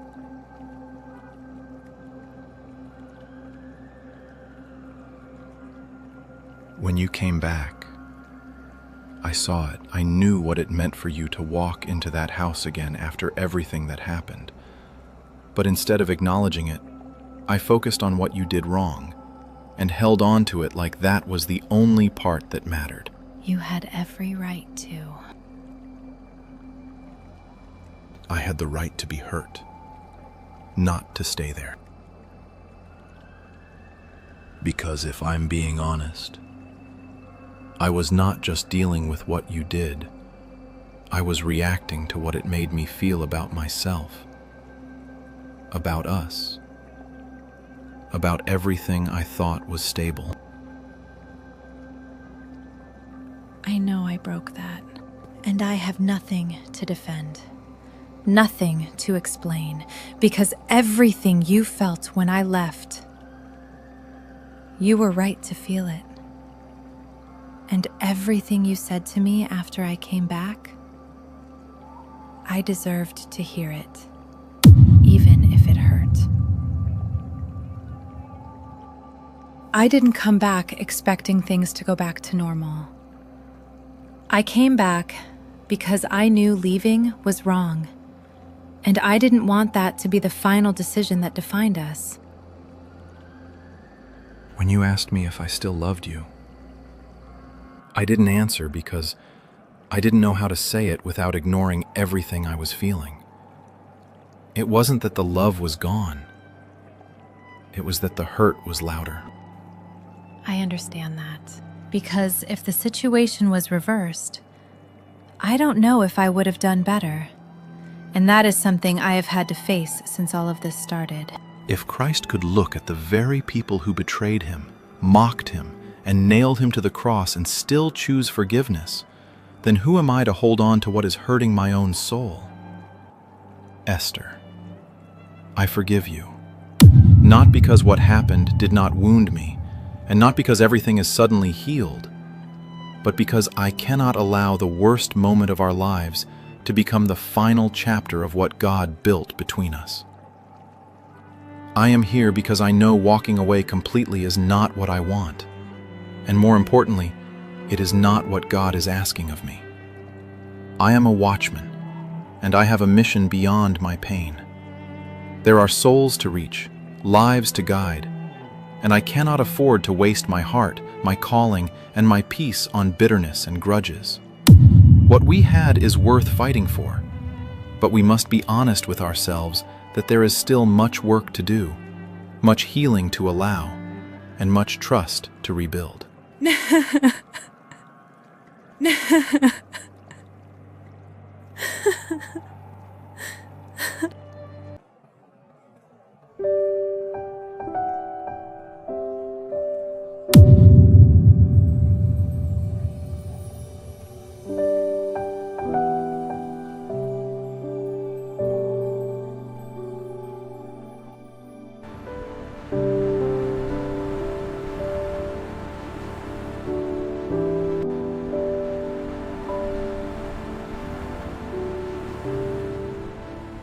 Mom, you can come in.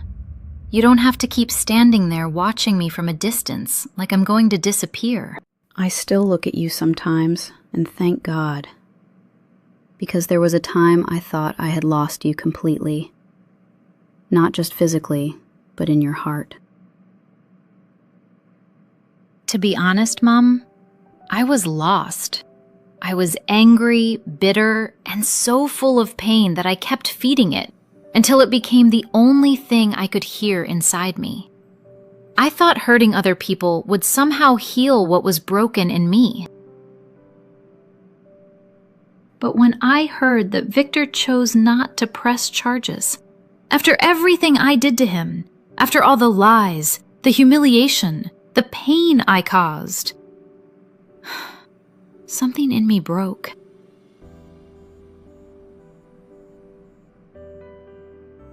I kept asking myself why anyone would do that. Why would someone show mercy to the person who almost destroyed them?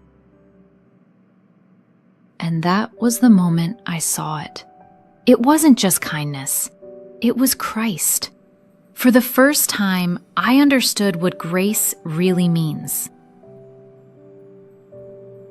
If a man I wounded that deeply could forgive me, then maybe God had not given up on me either. That was my breaking point, Mom. That act of mercy broke everything pride had built inside me. It made me look at myself, at the choices I made, at the pain I had been carrying, and it made me realize I did not want to live that way anymore. Grace has a way of finding us when we least deserve it. And it made me think about you, too. I carried my anger toward you for so long that I never allowed myself to see your own pain.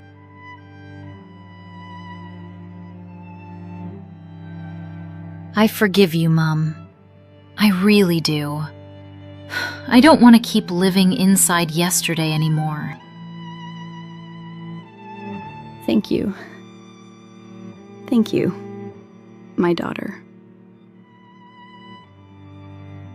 I've started praying again. I've started reading the Word. I want to know God for myself now, not just hear about Him through other people.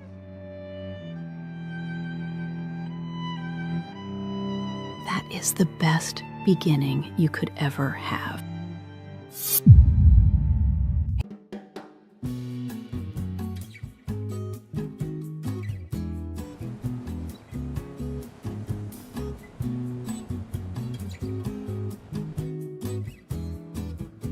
Good morning, sir. Victor, I hope I'm not catching you at a bad time. I wanted to speak with you personally before the official letter gets to your desk. The board has made another decision regarding your deployment. I'm listening, sir. There's another branch. We've uncovered serious issues there. Internal compromise, financial irregularities, staff collusion, missing records. To be frank, it is worse than what happened at Port Junction. The board believes you are the right man for this assignment. We need someone with integrity, discernment, and the courage to stand when systems begin to rot from within. When do I report? First thing Monday morning. The details will be sent to you.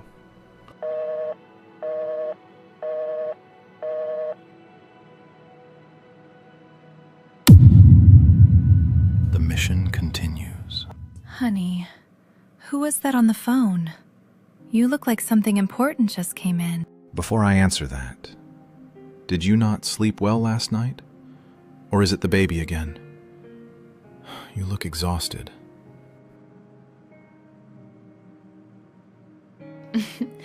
I slept well, actually. But this little one seems to need all the energy in the world from me, no matter how much rest I get. Already keeping you busy. Head office just called. They are sending me to another branch. From what they said, this one may be even worse than Port Junction. Then we go again. We are all watchmen, Victor. And this time, I will watch with you.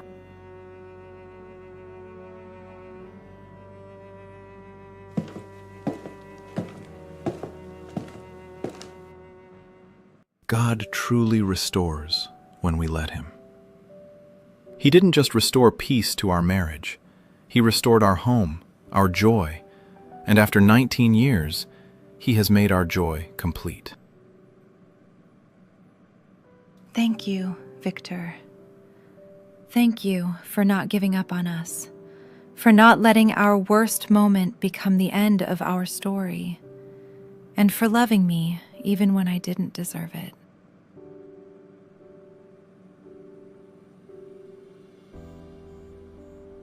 The love I have for you is inspired by the way Christ loves the church, selflessly, sacrificially, and with grace. He gave Himself for those He loved, and every day I am learning to love you with that same heart. I love you, Esther, and I can't wait to finally meet our little one. I love you more, Victor. I know it's a girl. No, it's definitely a boy. No, a boy. Seriously, it's a boy. We will scatter the house together. I love you so much, honey. Sometimes, the greatest damage in our lives does not come from strangers, but from the people we love the most. And the deepest healing begins when we choose to stay, to face the pain, and to rebuild what was broken instead of walking away from it. There are moments when help comes quietly, in ways we do not recognize, through people we cannot explain. And only later do we realize that God was present the entire time, guiding us, correcting us, and restoring what we thought was lost. Because not every mistake is the end, and not every broken thing is beyond repair. And don't forget, we are all watchmen, no matter where we find ourselves.